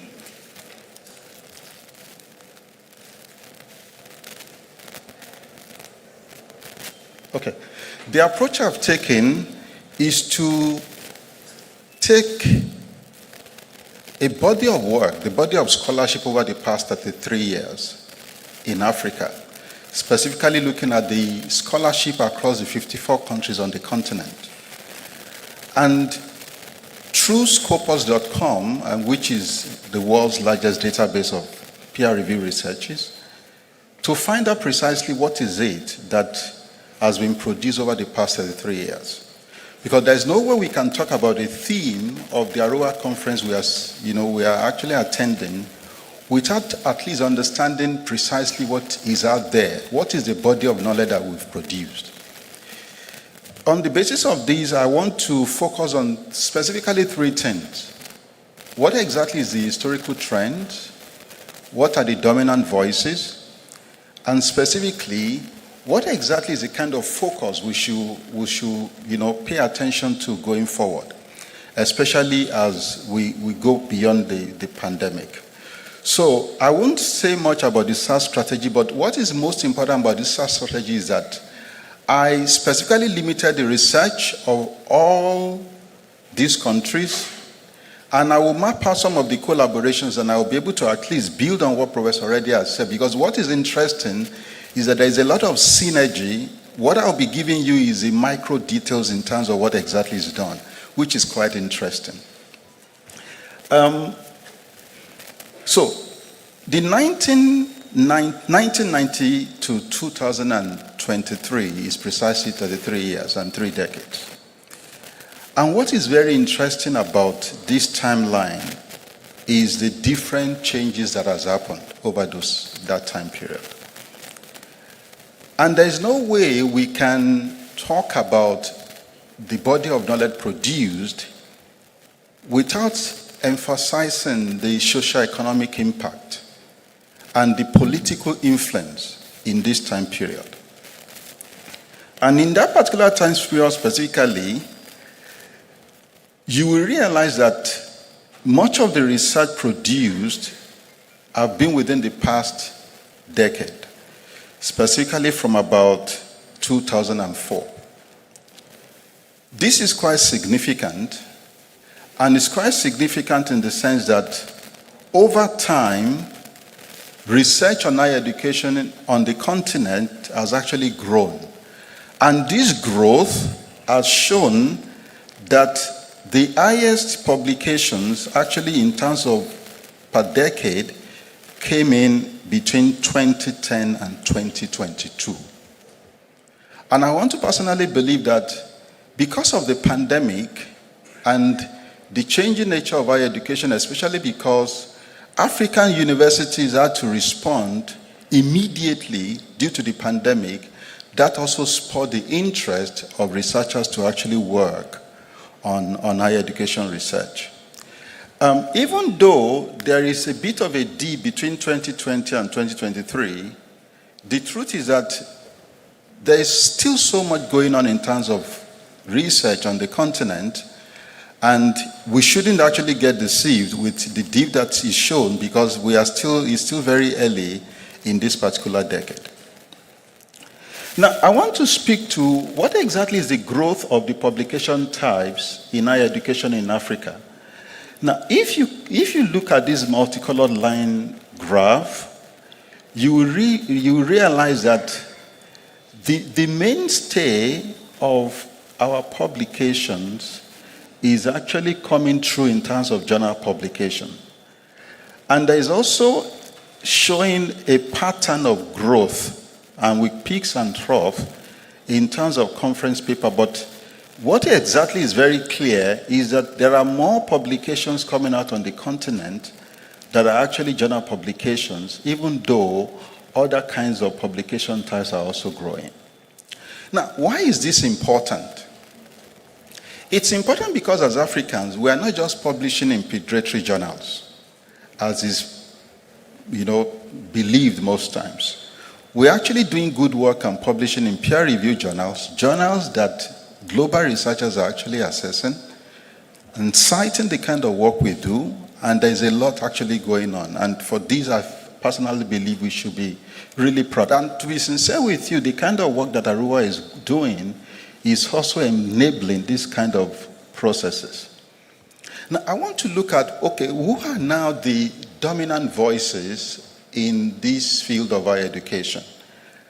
What exactly are the institutions of those dominant voices? Specifically, what are they speaking to? What are the kind of areas of research they're actually working in?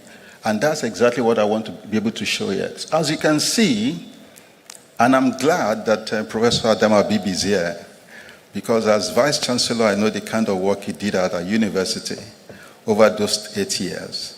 And Professor Vilakazi, I know, is also around. So what you can see is that our university, and this is not me manipulating the data, this is purely raw data, and I can is accessible. Our university actually leads in terms of the citation, with one of our colleagues, Jasper Knight. He leads ethics. His publication shows that he has the highest publication. But if you look at these top 10, you realize that 5 of the universities are South African universities. The University of the Witwatersrand is there. CUT, which is the Central University of Technology in Bloemfontein, is there. The University of Cape Town is there, as well as the University, and CUT.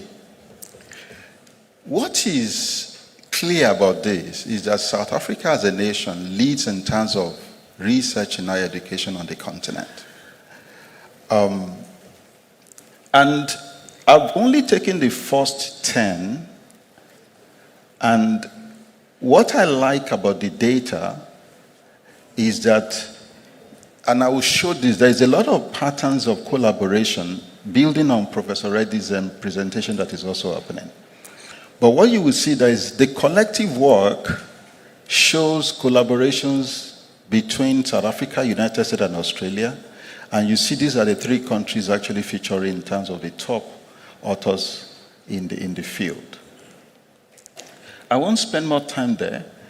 Now, in terms of the 10 top selected countries by documents and citations, South Africa is leading, followed by the United States, the United Kingdom, Uganda, Botswana, Nigeria, Ghana, Egypt, Ethiopia, and Zimbabwe.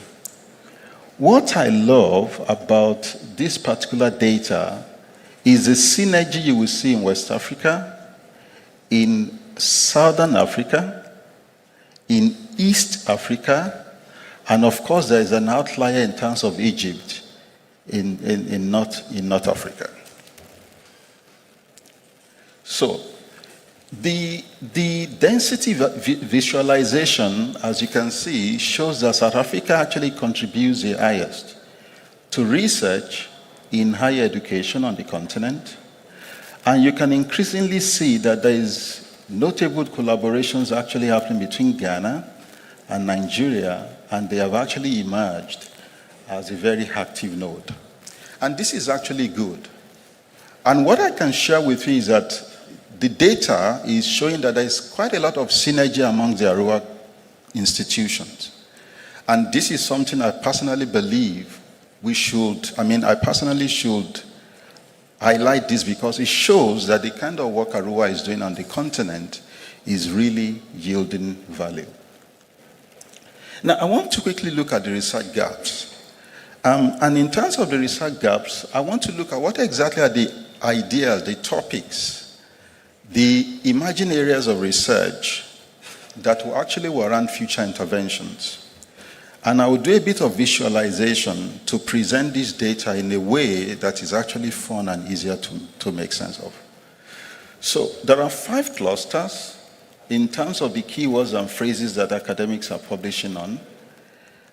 And these are the 10 keywords and phrases that they're working on. This is actually the visual illustration. The connection between higher education, research, education, and case is actually a very strong one. And what I find really very useful about this visualization is that all these 10 words are really speaking very strongly to issues around collaboration, and I will actually highlight that in the last part of this presentation. So the quantitative insight shows that these are the top 10 journals in which African researchers are publishing. The leading journal in which they are publishing is the International Journal of Educational Development, Higher Education, and it goes on to the last 10. All these 10 journals are actually quite insightful in terms of the kind of research they attract of Africans across the continent and across the different institutions on the continent. Now, I want to quickly use the next few minutes to speak about charting the future, because I personally believe that in terms of the theme of this ARUA conference is around reimagining the future of higher education in Africa. We cannot reimagine what we don't present as opportunities. And these are the opportunities I want to present. I don't want to focus on the challenge. We all know about the challenges. I would rather speak to the opportunities. Because it's in us assessing the opportunities that we can actually grow our continent in terms of higher education research. And that is exactly what I want to focus on. So there are three things I want to actually focus on. The first is around the need for multidisciplinary research in higher education. Believe me, we can't do it alone. Most of the problems in our society that are created are not created at the level of the disciplines.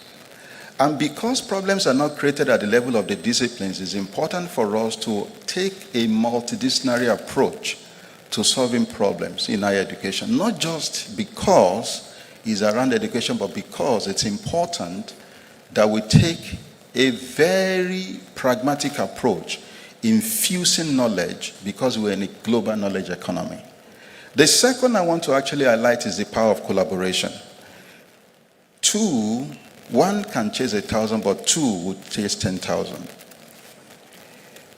The power of collaboration is at the heart of what we can contribute to global knowledge as Africans and African researchers. And the last insight I want to bring forward is the value of indigenous knowledge. And I love the way Professor Abi put it, the importance of local knowledge. We have to look inward to actually address the kind of issues we are dealing with. Without saying we shouldn't look outward, especially towards the north, as global south as a continent, there is so much in us that we can achieve if we value what we actually have at the local level. So I'm saying multidisciplinary research is breaking new ground in African higher education, weaving together diverse fields to forge innovative solutions. One discipline can do it. The researcher actually leading in terms of research in higher education is actually not in education. He's a scientist in hard science. It is important that we see the value of multidisciplinary research in higher education for us to really reimagine the future of our continent in terms of higher education. Collaboration is critical. The cornerstone of any modern research is collaboration. We need to unite as scholars across the continent to amplify the impact and reach of our work. We have to tell our own stories, and we cannot tell our own stories by working in silos. We will have to work collaboratively. And the last that I want to actually speak to is the value of indigenous knowledge. As Africans, we have so much to contribute. And we need to look inward. What exactly are the kind of knowledge systems in our local communities? Just yesterday, I was being told about one great woman, a Nigerian, using recycling technology to produce phenomenal things using plastic. Phenomenal. Those are the kind of things we should celebrate, and universities and even non-universities should actually collaborate with such kind of people for us to actually bring local solutions to local problems. In summary, bibliometric data actually shows the evolving landscape of African academia. And there is the emphasis on breaking down dictionary barriers and fostering global research communities. There is a need to emphasize the integration of traditional knowledge into scholarly inquiry. With this, I just want to actually thank Professor Ayati and the local organizing committee, including the Vice Chancellor of the University of Lagos, Professor Ogunshola, for this phenomenal opportunity to host the ARUA conference. Thank you.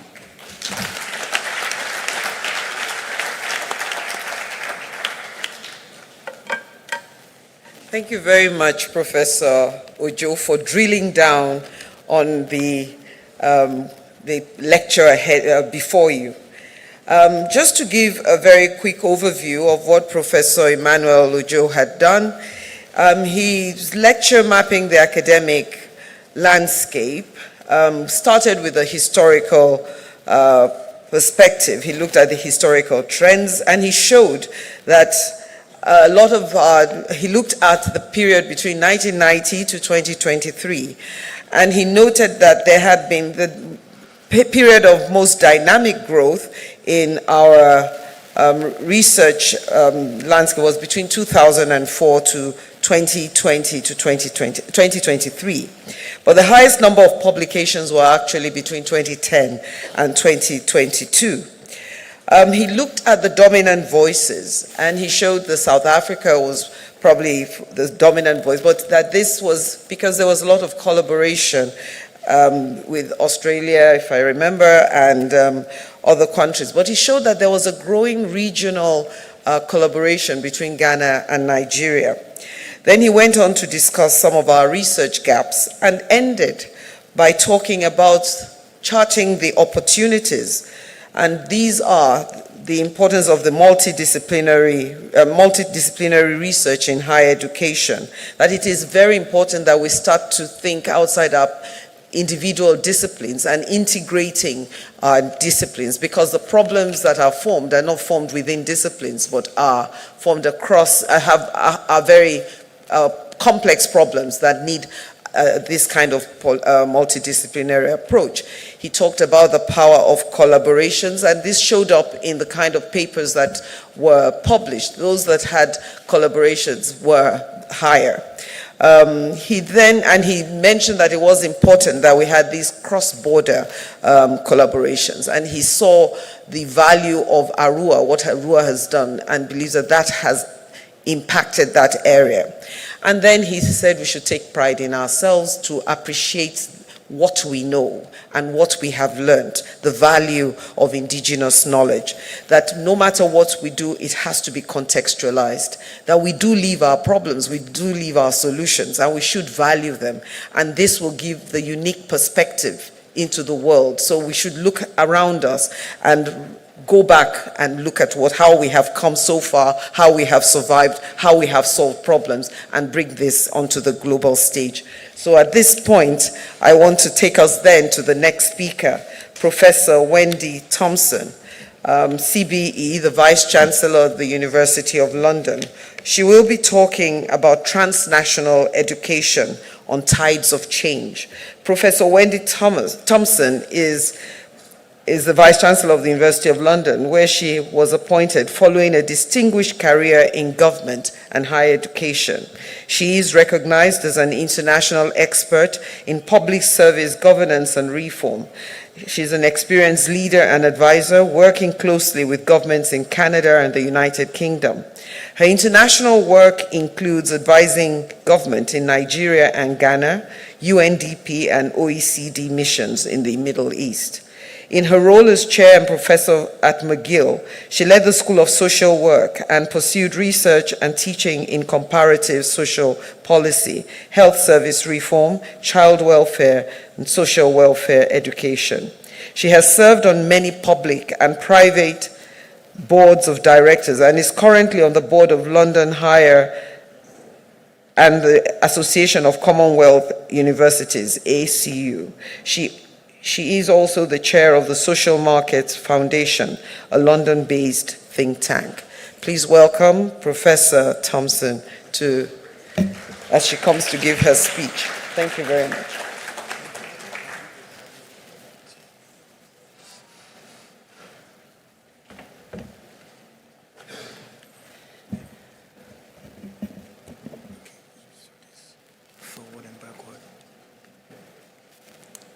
Thank you so much.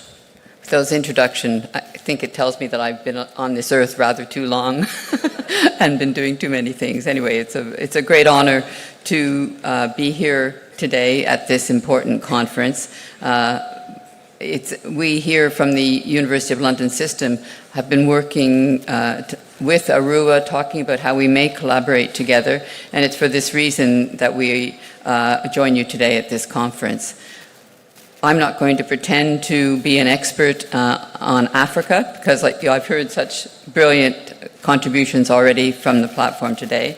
But what I think I can speak to is some of the changing dynamics of higher education globally, particularly in the transnational education area. That's really what the University of London primary contribution to is across the world. So I'll briefly introduce the University of London, what we do in transnational education, and the tides that are changing how we prepare students and learners for the future of employment in an age of technology and AI. So the University of London, for nearly 200 years, the university has offered a route to a university degree via distance learning and a platform for capacity building in higher education grounded in global perspectives. In this way, we've provided countless thousands of students across the world the opportunity to study for a respected degree underpinned by standards, quality, and academic direction drawn from across our unique federation of the university system. And the University of London is a federation of 17 world-class higher education institutions with over 200,000 students studying in London, but importantly for this occasion, 45,000 students studying at distance and digital education worldwide in over 180 countries. In the past, currently some 4,000 of these students prepare for their examinations across 48 of Africa's 54 countries, including here in Nigeria. So it's a small contribution we make to the brain drain, because these students don't leave their countries, they study in country, they study at an accessible point, and for more than 60% of our students, they also are based in a local institution which works to support the students in face-to-face teaching, enhanced by our online offering. So this has, I think, is our effort really to make sure people get access to education in a place that they don't need to come. I know I'm short, eh? That's another problem I have. Anyway, thank you. Can't do anything about it. Anyway, so actually, historically, in university colleges, campuses in special relationship with the university in Nigeria, Ghana, Zimbabwe, Uganda, Sudan, and Jamaica, between 1947 and 1970, the university actually began and worked with those colleges when they were beginning. So through London, but really mainly through the local efforts of these educational leaders in these countries, newly independent states were equipped with about 7,000 students who graduated in their own countries with internationally recognized qualifications and went on to establish new institutions that have gone on to flourish among Africa's foremost universities, some of which are represented here today. It's shown itself to be a sustained global commitment, a small part that we've played to see the huge achievements that have been made in Africa and other parts of the world. So ARUA provides an appropriate context for this discussion, and as the ARUA model in some ways shares features with the University of London, bringing together universities from across the continent to share ambitions, develop common interests, and tackle them together from a range of perspectives. And the University of London has today, across its system, committed itself to working with ARUA and seeing how we can develop a more accessible, particularly graduate education, and support the huge work being done in African universities here. So what are the tides of change? Well, we live in and as that's the topic that I chose to address today, we live in a complex and volatile world. Global emergencies, regional conflicts, cyber risks, the energy crises, the cost of living, the unevenly distributed aftershocks from COVID, and persistent technological disruption provides a background to the most far-reaching demographic and societal shift probably since the Industrial Revolution. Other speakers have referred to it as the fourth Industrial Revolution. So it's difficult to reliably predict global events and hard to know quite how our future may look. But as universities, it's important for us to begin to scan the horizon and see some trends. Africa's internal context poses challenges for higher education institutions as well as opportunities, as we've seen. And Africa's demographic shift carries a sense of urgency, with nearly 1 billion people under 35 years of age. Educating Africa's youth population represents perhaps the most urgent demand, and yet also constitutes an important window to the solutions of the continent and the world's most pressing problems. African HE, higher education, is thus responding to a multi-pronged challenge which includes widening access, social relevance, and institutional sustainability. University education is being reimagined in countries such as here in Nigeria, and I would definitely agree with what was said earlier. It is a social good, it's a public good, and it should be distributed and supported in that way, and no more importantly than here in Africa. So the tide of change that I thought would be universal and perhaps therefore of relevance here today is technological. This month at the university we published a report on the AI generation, exploring how universities can prepare students for the changing world of employment. Preparing students for their working lives, I think, is at the heart of universities' role, and it features strongly in the motivations of many students. Recent decades have seen rapid changes in the workplace, and technological advances such as artificial intelligence and all that's associated with it, and automation will accelerate these in years to come.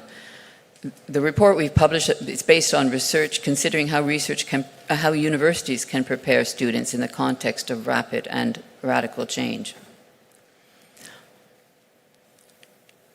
But the first thing we did, of course, because you can't stop yourself, is to ask ChatGPT what it thought. And it came up with not a bad answer, despite all of our research. It's a bit high level, but it gives you some of the same themes that I will revisit. I won't read it out. But, you know, it's here to stay, so we should make use of it. But what our research did was try and look at, rather more systematically, at what we know about the relationship between AI and the labor market and what universities should do about it. A university degree has come to be regarded as an important entry requirement for a widening range of jobs, including many that previously took on school leavers, but particularly for those in fast-growing knowledge economy sectors. To use one of the most graduate-intensive sectors as an example, the professional, scientific, and technical services sector, it almost doubled employment numbers in the UK between 2000 and 2023. And in the UK now accounts for almost 10% of workers. But these careers are themselves increasingly exposed to disruption from accelerating technological change, with many more graduates competing for them, suggesting that now is a good time to review the role of universities in preparing young people for the world of this kind of work. Preparing young people for their working lives has always been one of the university's missions, although of course it's not the only one. You know, it is important for instruction, but it's also one of the other objectives, you know, promoting the general powers of the mind, the advancement of learning, and the transmission of a common culture and common standards. These are equally important and sometimes more important aspects of universities. But preparing young people for employment is still important. So the report we've just published looked at how universities' education is enabling students to gain the skills they'll need in fast-changing workplaces, as these are set to be transformed by rapid technological change. And it draws on a review of the academic and policy research, interviews, and some roundtable discussions that we held in London recently. The period since the end of the Second World War in the West has seen a transformation of our economies. Employment in primary agriculture and mining and secondary manufacturing and construction sectors has fallen by 2/3, from about 47 to 16% of the workforce. And tertiary sector employment in services has risen from 54 to 84. These charts give you some indication of that, and I know this will not be the same in economies in Africa, and every different national economy will have its own particular pattern. But I think one can see a movement in this direction that is likely to be taken at different points in time. What you're seeing here is in 1978, these sectors accounted for 6.7 million jobs, including self-employed jobs, increasingly important in the UK, 25% in total. By 2023, this had risen to 15 million, 42% of the total, and growth in knowledge economy sectors is forecast to continue as the size of the graduate workforce grows. Government projections forecast continuing growth in the graduate workforce in 2020, so that 36% of UK workers had first degrees or higher. In 2035, 48% are expected to do so. And in London, the proportion is expected to rise from 52 to 69% in the same period. So I appreciate that the African economies and higher education system is in a different trajectory, different moment in time, and highly diverse, reflecting different strengths. But as I say, I think the knowledge economy and the rise of artificial intelligence is likely to affect it. Disruption, good and bad.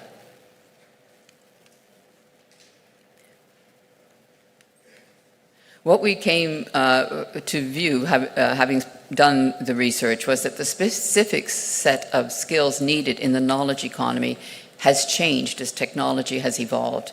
The past 30 years have seen the ubiquitous adoption of information technology, the growth of internet access and extensive digitalization of knowledge.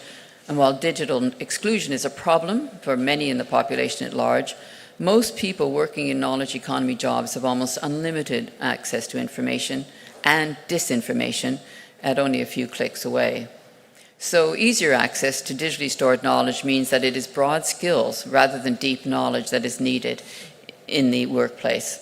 So what we found from speaking to employers, that where once lawyers, engineers, and accountants would depend on deep knowledge of case law, load ratios, and taxation, much of this information is now available online or algorithmically, putting a premium on skills such as problem solving, understanding clients' requirements, and making the case for change.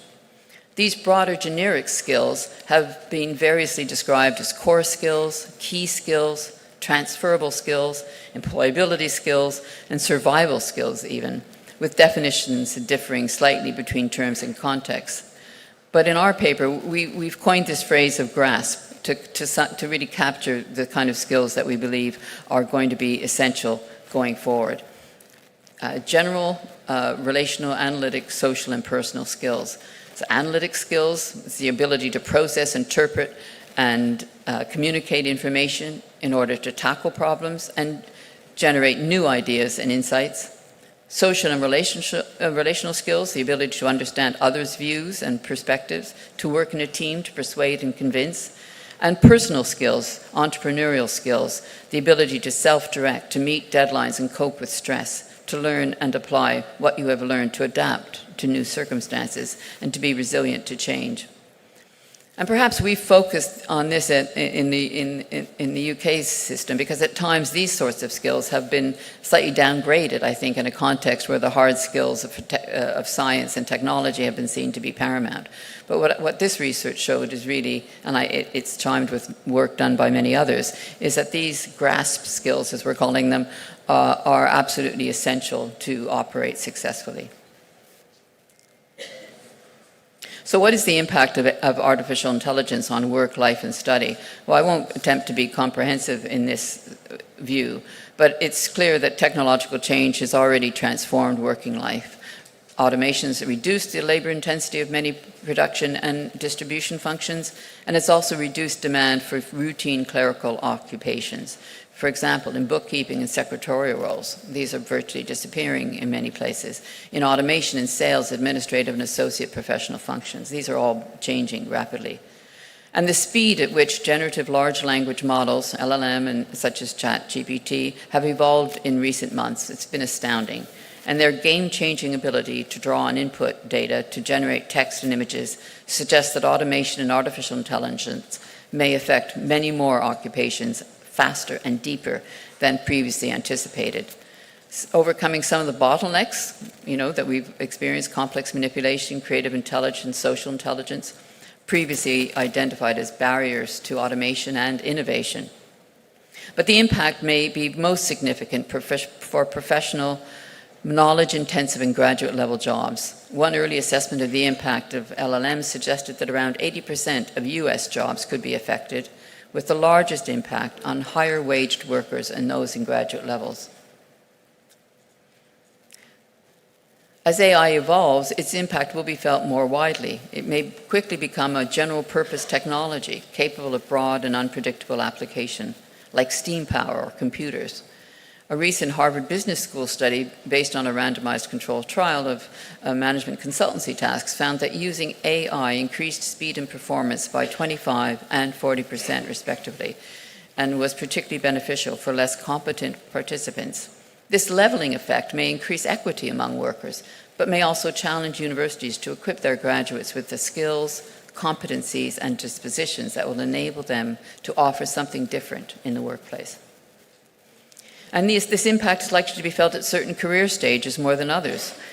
In many professional services, like accounting, management consultancy, law, new trainees spend much of their time undertaking sometimes quite routine tasks, researching, preparing slide decks, compiling due diligence reports, while learning from more experienced staff to manage internal and client-facing relationships. But as more and more of these routine tasks can be automated, professional development will need to adapt. To quote a participant at one of our roundtables, there's a risk that the bottom rung of the ladder could be removed for people starting their careers. And that's something we need to be conscious of and think of how we're going to overcome.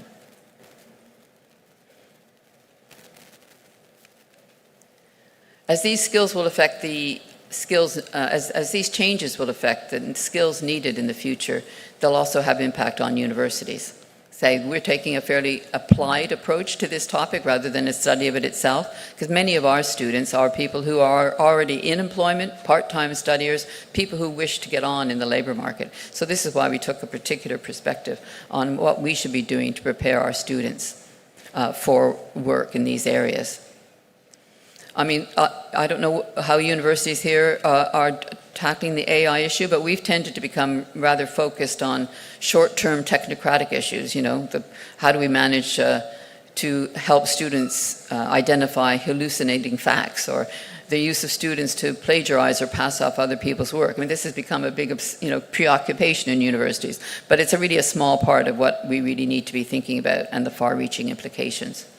So this little chart, and I won't go through it in any detail, but it helped us think about what universities should be thinking about when they prepare students for this rapidly changing world.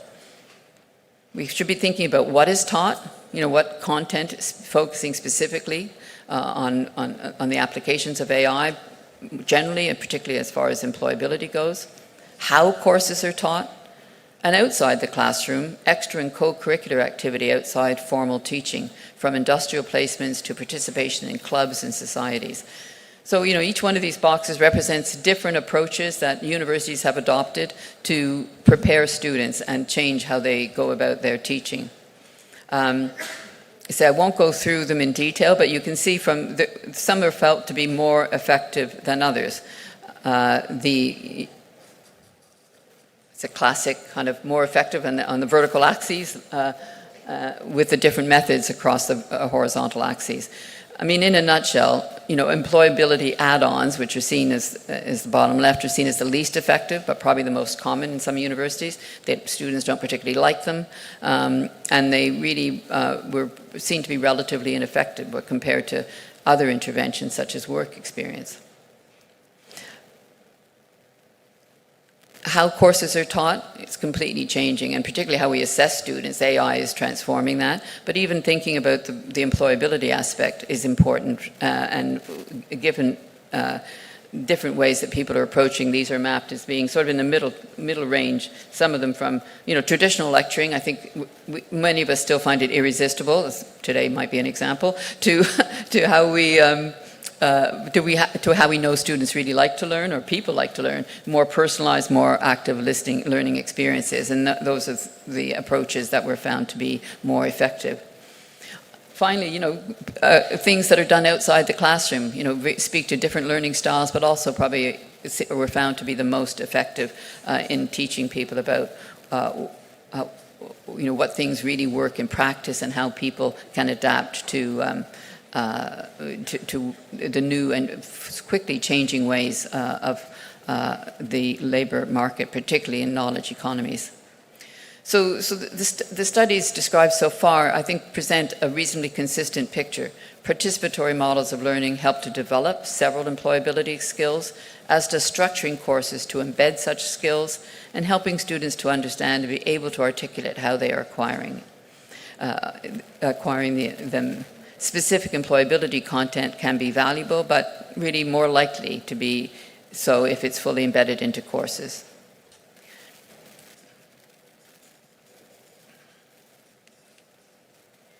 Am I getting it right? There we go.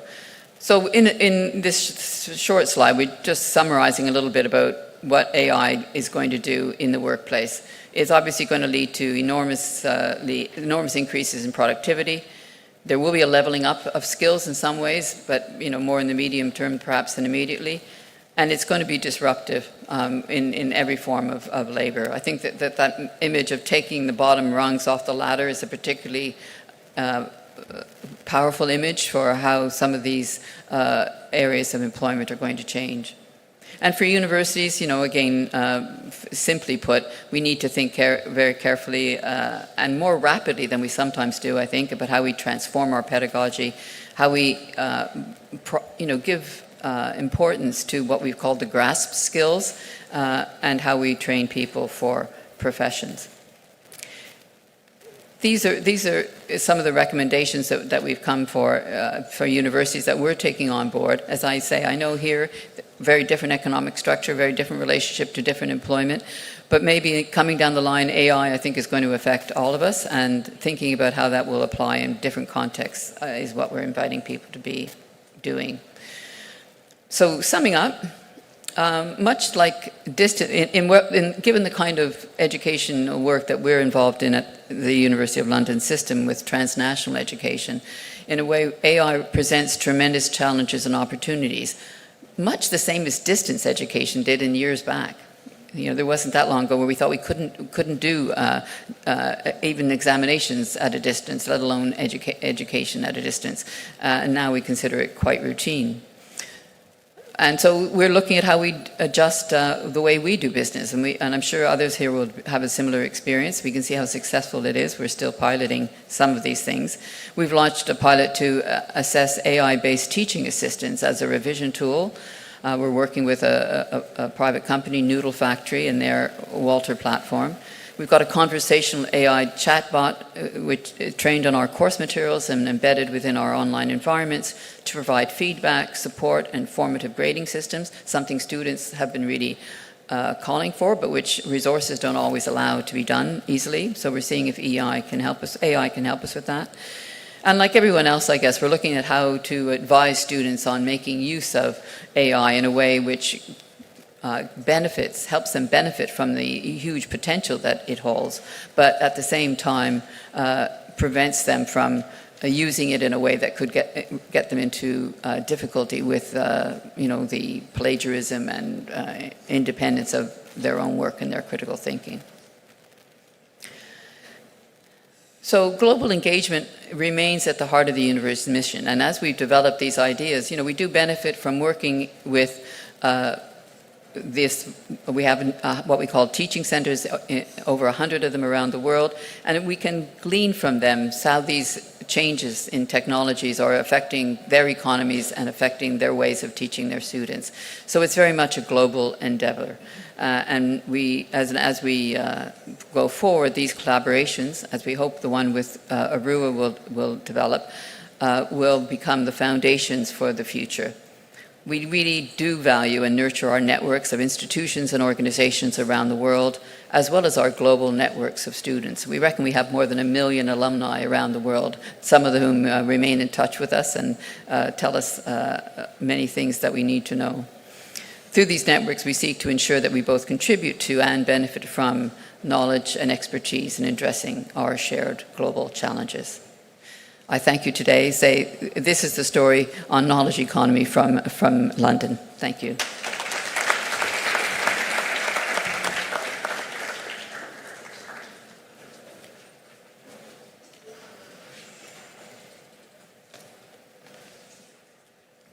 Thank you very much, Professor Thompson. I think what we've had this morning has been, should I say, a carefully orchestrated journey through the changing dynamics of higher education. We started with Professor Reddy, who gave us how, about partnerships and collaboration and how we can start eliminating the boundaries. And then Professor Ojo came in and told us a little bit more about what we're doing and how we're doing it.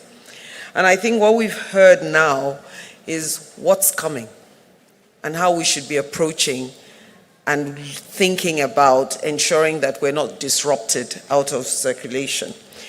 She talked about transnational education, the tides of change. She gave us a little background of what they're doing at the University of London, that they've been doing transnational education for a very, very long time. And then she gave us an idea of why we should be really thinking about what we're doing now.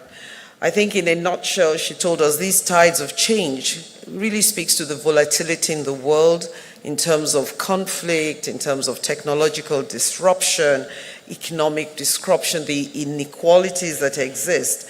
And that as Africa, with a very young population, we have the youngest population, I think, in the world, we really have to be looking to the future. And technology is a major part of that, especially the AI disruption.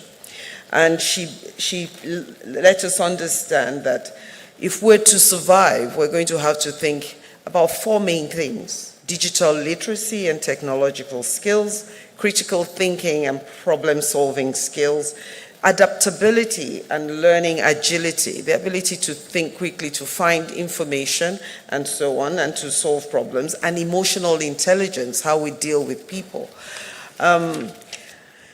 She put all these together in an acronym called GRASP: general information, the relational skills, analytical skills, social skills, and personal skills. And these are important because there's now easy access to knowledge. So it's really what else can you do and how do you use the knowledge that you have?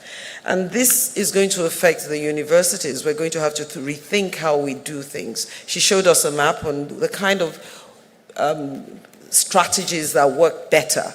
And so when we're thinking GRASP, we should be thinking, what should we teach? And some of these came out in terms of the kind of course-tailored materials. How do we teach it? It seems as though personal learning approaches, active learning approaches are some of the best. And then the core and extracurricular experiences in terms of work experiences do work. So we have come a sort of we've come a full circle. We started with knowing what we're supposed to do, learning how we're doing it, and then what we should be doing for the future. So at this time, the floor is open, and I'm going to thank the 3 speakers for opening our minds. And so I'm sure there will be questions. We have about 15 minutes to ask and answer questions. So if you have questions, please, you can start. Okay. All right. So let me give some instructions around the questions and comments. If there are questions, go to the point immediately. We appreciate you. Thank them. If there are comments, keep it short, sharp, and to the point. So, okay, so what I'm going to do is you will ask the questions. I'll ask you to please note, and then we'll answer together. So I'll start with the lady there. Yes, and followed by you. Then I'll come to you. Yes, please. Thank you very much to all the speakers.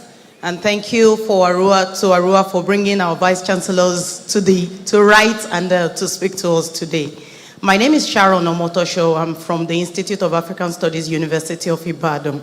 One thing that I have not heard, and I'm looking forward to hearing, because having worked a little with ARUA, I noticed that we're very much interested in dissemination and how to translate knowledge, into day-to-day problem-solving things. But two things I have not heard, because Professor Ojo mentioned something about how we need to work with our indigenous knowledge. Now, two things. One is science communication. How do we break this down to the point that people can understand what we say from the academia? Very important. And the second one is political communication. The knowledge that we need, the government stand as repositories to all of this will to carry out all of this. So how do we translate all of these that we do in the academia for the government to understand so that they can support us? And then the second one, science communication. Thank you. Is there anybody you're saying this to? I think it will go to all of them. Okay, thank you. Sorry, the person in white, there was somebody here, and then I'll take the next round, please. Thank you. Are there people on that side too? Okay. Thank you very much. I want to thank the presenters for such wonderful presentations. My name is Victor Kore from Obafemi Awolowo University, and here's my question to the first presenter. Collaboration is quite very good, between South and North. But here is the fears. We are in the era that data are being outsourced to the northern part for analysis. And over time, these are becoming gold mined that we may end up importing back into the South to make decisions. Sir, is there any regulatory framework or laws you think that can be put in place to safeguard a situation whereby in the next 20 years we need to import data that we actually sent for analysis to make a decision? Thank you. Thank you. There was somebody here in green. Please, I'll come back. There were first three people. Then the lady, who are the people? Yes, you, who else? Okay, and all right. Then we'll stop a bit and then start again. Yes. Thank you so much, the three presenters. My name is Florence Rutechura from the University of Dar es Salaam in Tanzania.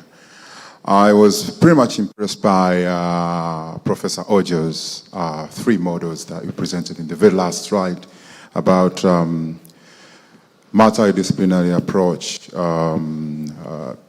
collaborations, and valuing indigenous knowledge. But again, in our own universities, we also have our own politics of publications and all that. At the University of Dar es Salaam, my boss is here. People are pretty much interested in having a single authored kind of publication. And that goes also in projects. So that misses out the aspect of collaboration and multidisciplinary approach in publications. Why? Because of the points that you get out of what you produce in your paper. I might have 11 co-authored papers from different aspects, disciplines, but that will be counted out of just a single unit, a single point. Now that, how do you take it on board as ARUA in this particular aspect? And now we are moving into there, but I'm looking at how much I have to gain to become a full professor, for instance. But again, you are leaving out that aspect. How do you put that one on board as ARUA? Thank you very much. So let me just see if what you're saying is that in terms of publication, multidisciplinary papers may have a deleterious effect on your promotions. Okay, so how do you sort that out? Thank you. The lady, the gentleman, yes. Thank you very much. My name is Sarah Sally from Makerere University, and my question goes to the second presenter, Professor Ojo, and I like the aspect of multidisciplinarity.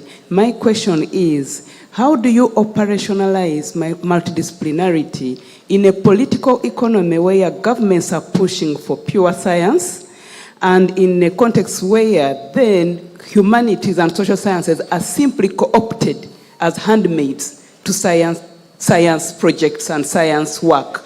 How are we going to operationalize this? We are tired of just being handmaids. Thank you. Yes, please. You guys. Thank you, Chair. I'm Moses Chimbari. I'm an honorary professor at University of KwaZulu-Natal and a substantive deputy vice chancellor at Great Zimbabwe University. I didn't have a chance to comment earlier on what Prof. Abibi said, but the first speaker in this session built on it. The issue of PhDs, and I just wanted to hear what the panelists think about the balance between the numbers and the quality of those PhDs. The second aspect was the issue of publications. That was a very good analysis. But having been a dean for 5 years in South Africa and now a deputy vice chancellor in Zimbabwe, I do know that the statistics might be a little bit misleading because South Africa does support its research. And I think that's the point that should be driven home. The issue of productivity, we do know that because of the fees remission aspect, most of the students could actually be external and doing research in their own countries.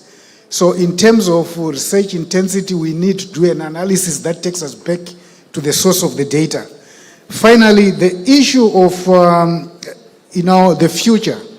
I do think that the future, we should focus on changing the way we assess our students, the way we assess our professors, and shift more towards product-oriented assessments, similar to what we are calling in Zimbabwe Education 5.0, which could also be the Industry 4.0, to industrialize our countries through education. Thank you.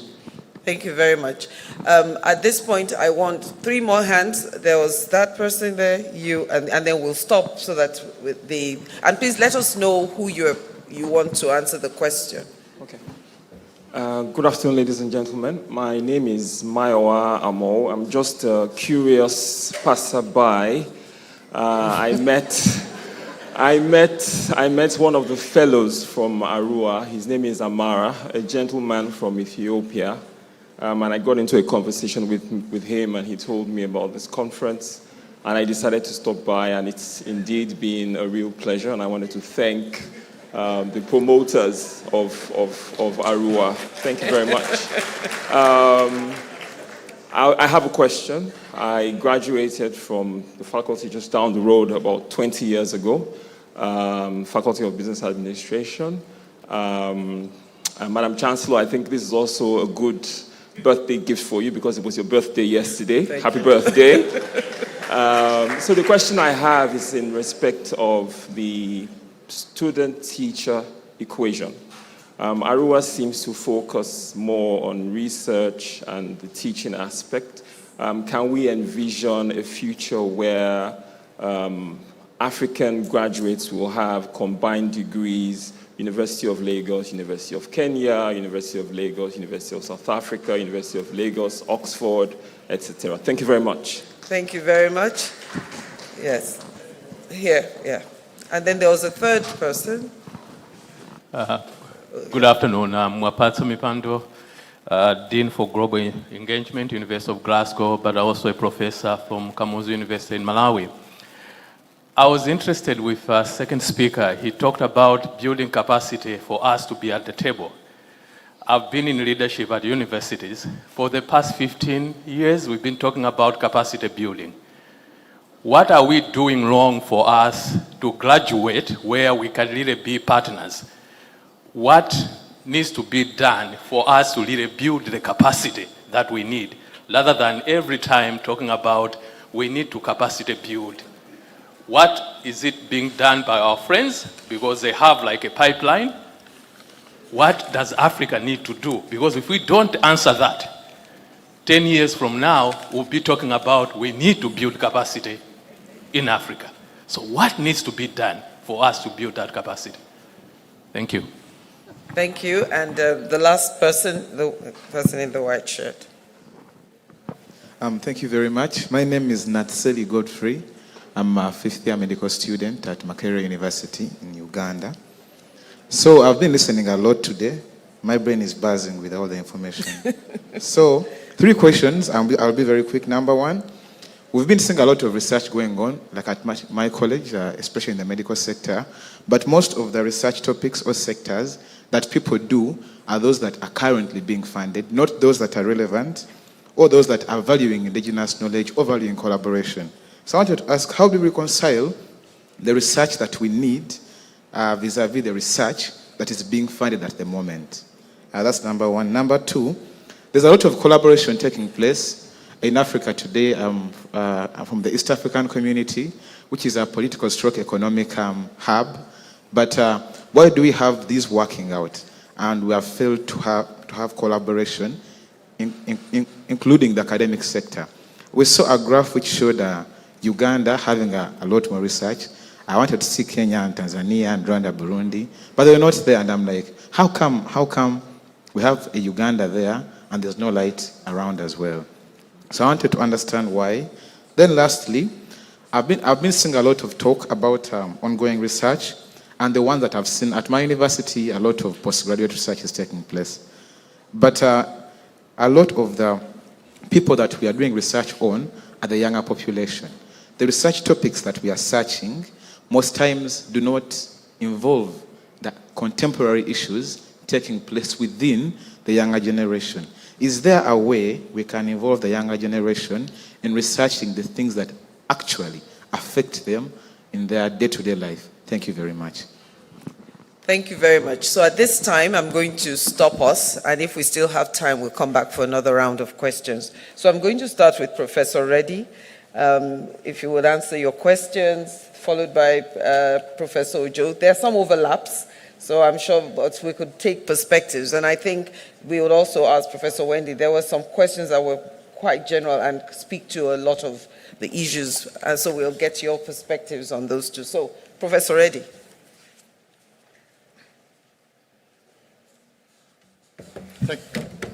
Thank you very much, Chair, and thank you to the questioners for an abundance of questions. I'll respond to probably not all of them. We had a question around science communication, and we had a question around the priority that government or governments place on pure science to the detriment of inclusion of the humanities and the social sciences in, let's say, in science and, well, in research strategies and implementation and the like. I mention these two together in relation to what I see as a, if you like, a three-way communication that is extremely important to how we, how we live and how we go about building our lives, building our, well, working towards various advances. And that would be, let's call it universities, I'll call it scholarship on the one hand. Secondly, government. Thirdly, society. And one wants optimal interaction amongst those three if we are going to be able to develop in an optimal way. So with regard to science communication, I think it's absolutely essential for the scientific community in universities and elsewhere. In fact, it's a responsibility that they have to communicate results, to communicate more broadly about the impact of science, and I'm using science in the very broadest sense of the word here, on society generally, on particular aspects of our lives. I think COVID was an excellent example where we had, well, the examples may vary in quality and impact from one country to another, but certainly in South Africa we saw really excellent communication, regular communication, broadly to the general public. What is it all about? What do we mean by this virus? How do vaccines work? And of course, that in the face of threats, I would say, for example, from the anti-vax movement. So I think that is extremely important. It is more than that. It's a responsibility. I combined that with the question around government research strategies and priorities, because I think here again, the research community, the university community, scholars have a responsibility to engage with government around research and development, around knowledge, around scholarship, to influence policymakers. We are not policymakers. We are teachers, researchers, and the like, but to influence policymakers. Our academies have a particular responsibility in this regard. So I would leave to that. And your point, ma'am, about humanities and social sciences being, second-class citizens. I mean, that is really not the way in which we are going to be able to address many of these global challenges successfully. As I think I showed in my talk, and there are many other examples, the social sciences, the humanities, the behavioral sciences are essential to effective partnerships and collaborations. If I could pick up on another question around data. The question was as follows: data is outsourced, that is from Africa, and then imported at great cost. Are there any regulatory interventions that would be possible? My response to this question would be to turn to the principle of open science, which I think is fundamental to advancement. Open science, in other words, open access, free expression, of course, with that open data. In other words, the principle that the results of one's experiments, surveys, and the like, all data deriving from one's research should be made openly accessible. There are principles that underpin this. They call the FAIR principles, F-A-I-R. It should be findable, it should be accessible, interoperable from one system to another, and reproducible. So, rather than responding to your question by contemplating some kind of regulation, what I'm pushing for, what I'm saying that we should be pushing for, is the notion that data should be openly accessible, particularly if the data is derived from research that is funded publicly, by governments and the like. And there are more and more research bodies that are demanding this, and many journals are demanding that as well. Maybe I'll stop there. Thank you.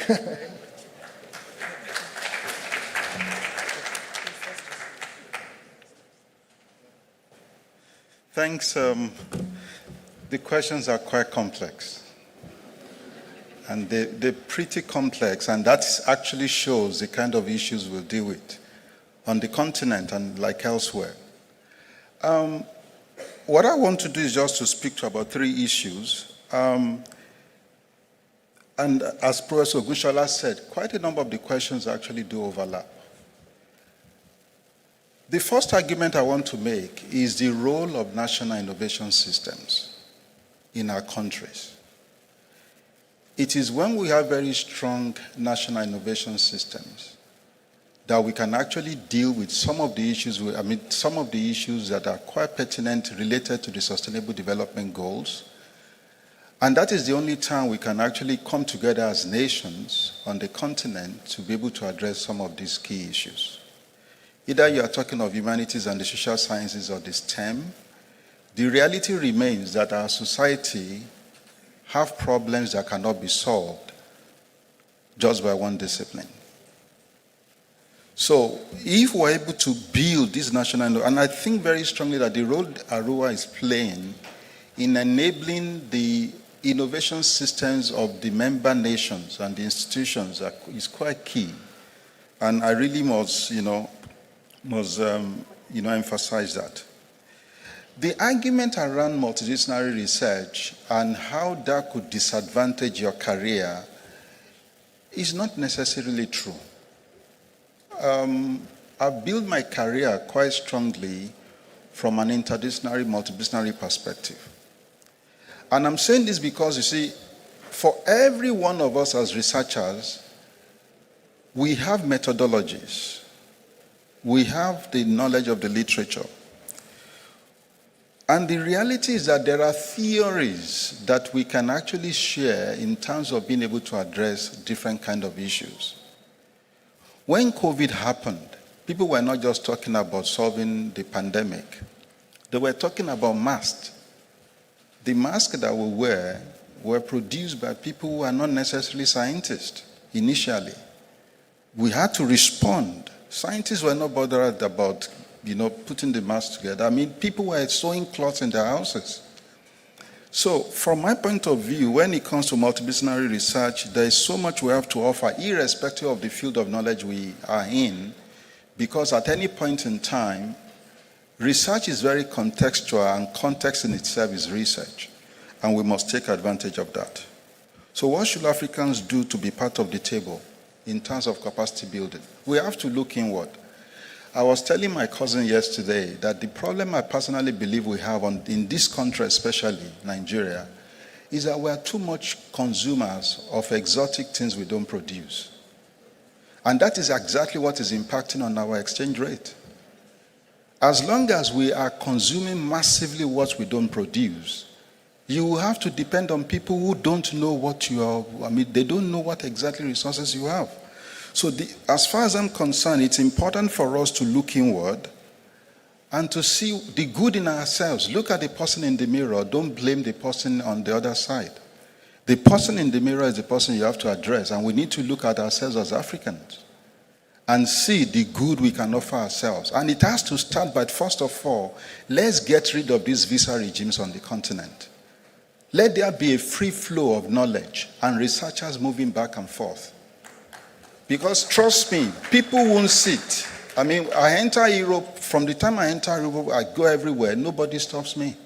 So why can't we do this? And why should I need a visa to come to the ARUA conference? Why should I need a visa to go to South Africa? Why? We don't need it. All these barriers that we are actually dealing with are barriers we didn't create as Africans. So why should we keep them? And lastly, I want to say that the use of bibliometric review, I found it to be very useful, because it's not just important for us to publish, we also should be able to see what exactly is the impact of the publications we have. And what I will encourage is that in any discipline, you can carry out bibliometric reviews. The bibliometric reviews actually are able to also tell you the trend of research and where you should contribute. Thank you.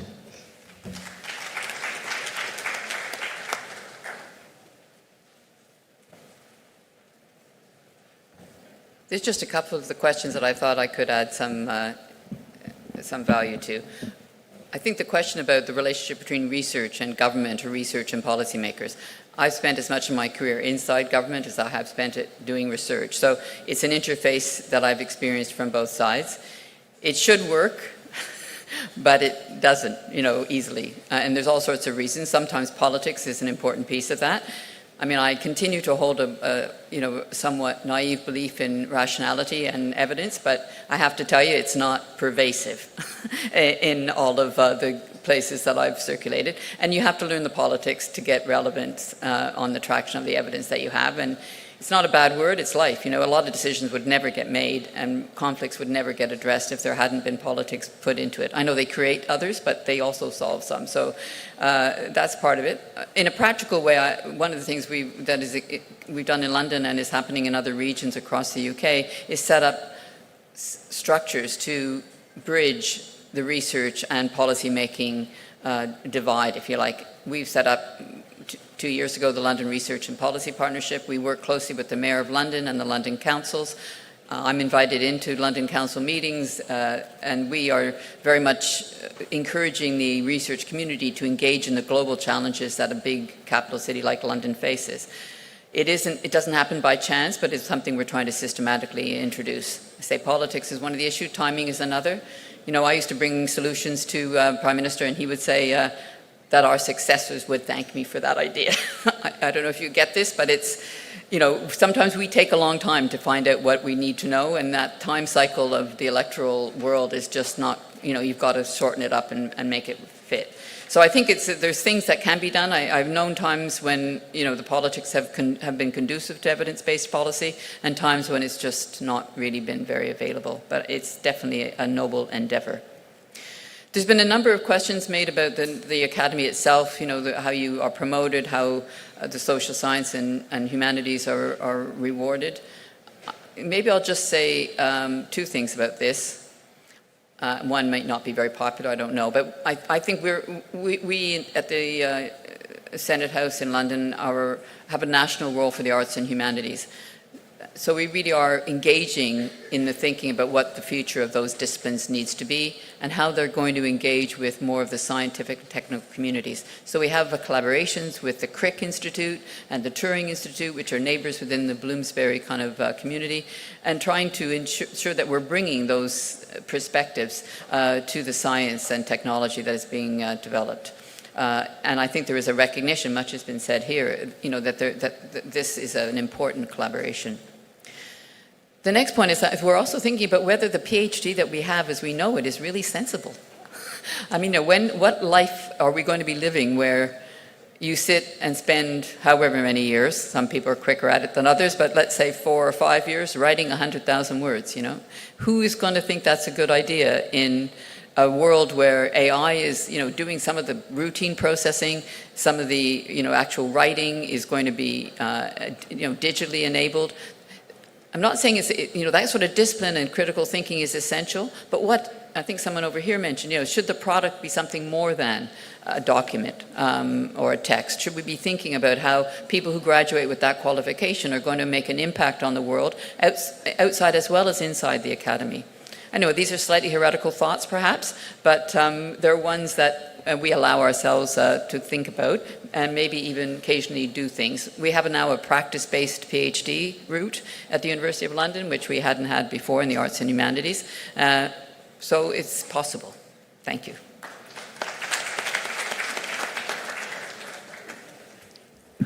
Thank you very much. I would like, on behalf of all of us, to thank the 3 speakers.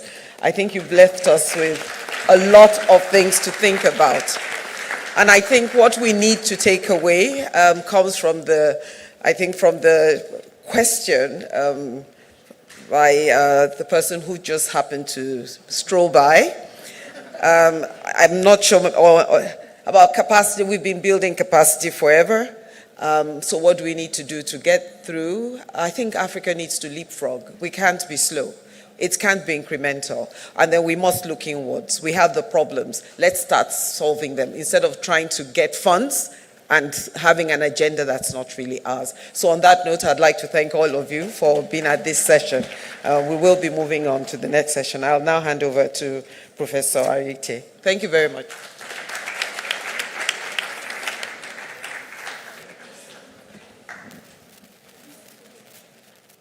Thank you very, very much, Madam Chair.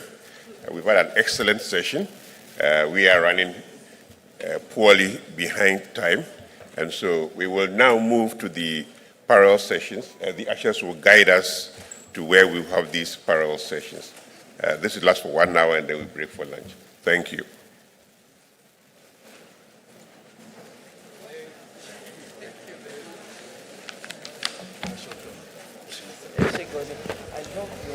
for the parallel sessions. Parallel session 1.1 will stay in this hall. And chairing that is Professor Sarah Searle. We're staying here. Parallel session 1.2 will please move out through this door and they will be led to the law boardroom. The same with parallel session 1.3. You'll please move out through this door and you'll be led to where you're going, and that will be the Faculty of Law Room 1, ground floor. Parallel session 1.4 will also go to the Faculty of Law Room 2, and it's ground floor.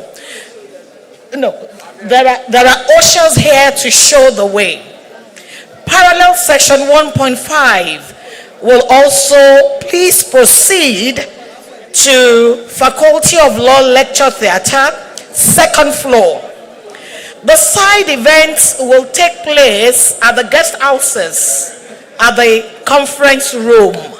So if you will leave through this door, there are people waiting to take you to the different sessions.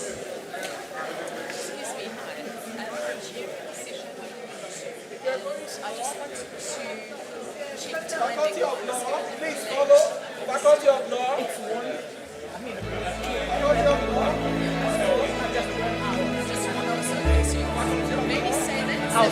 I'll say it.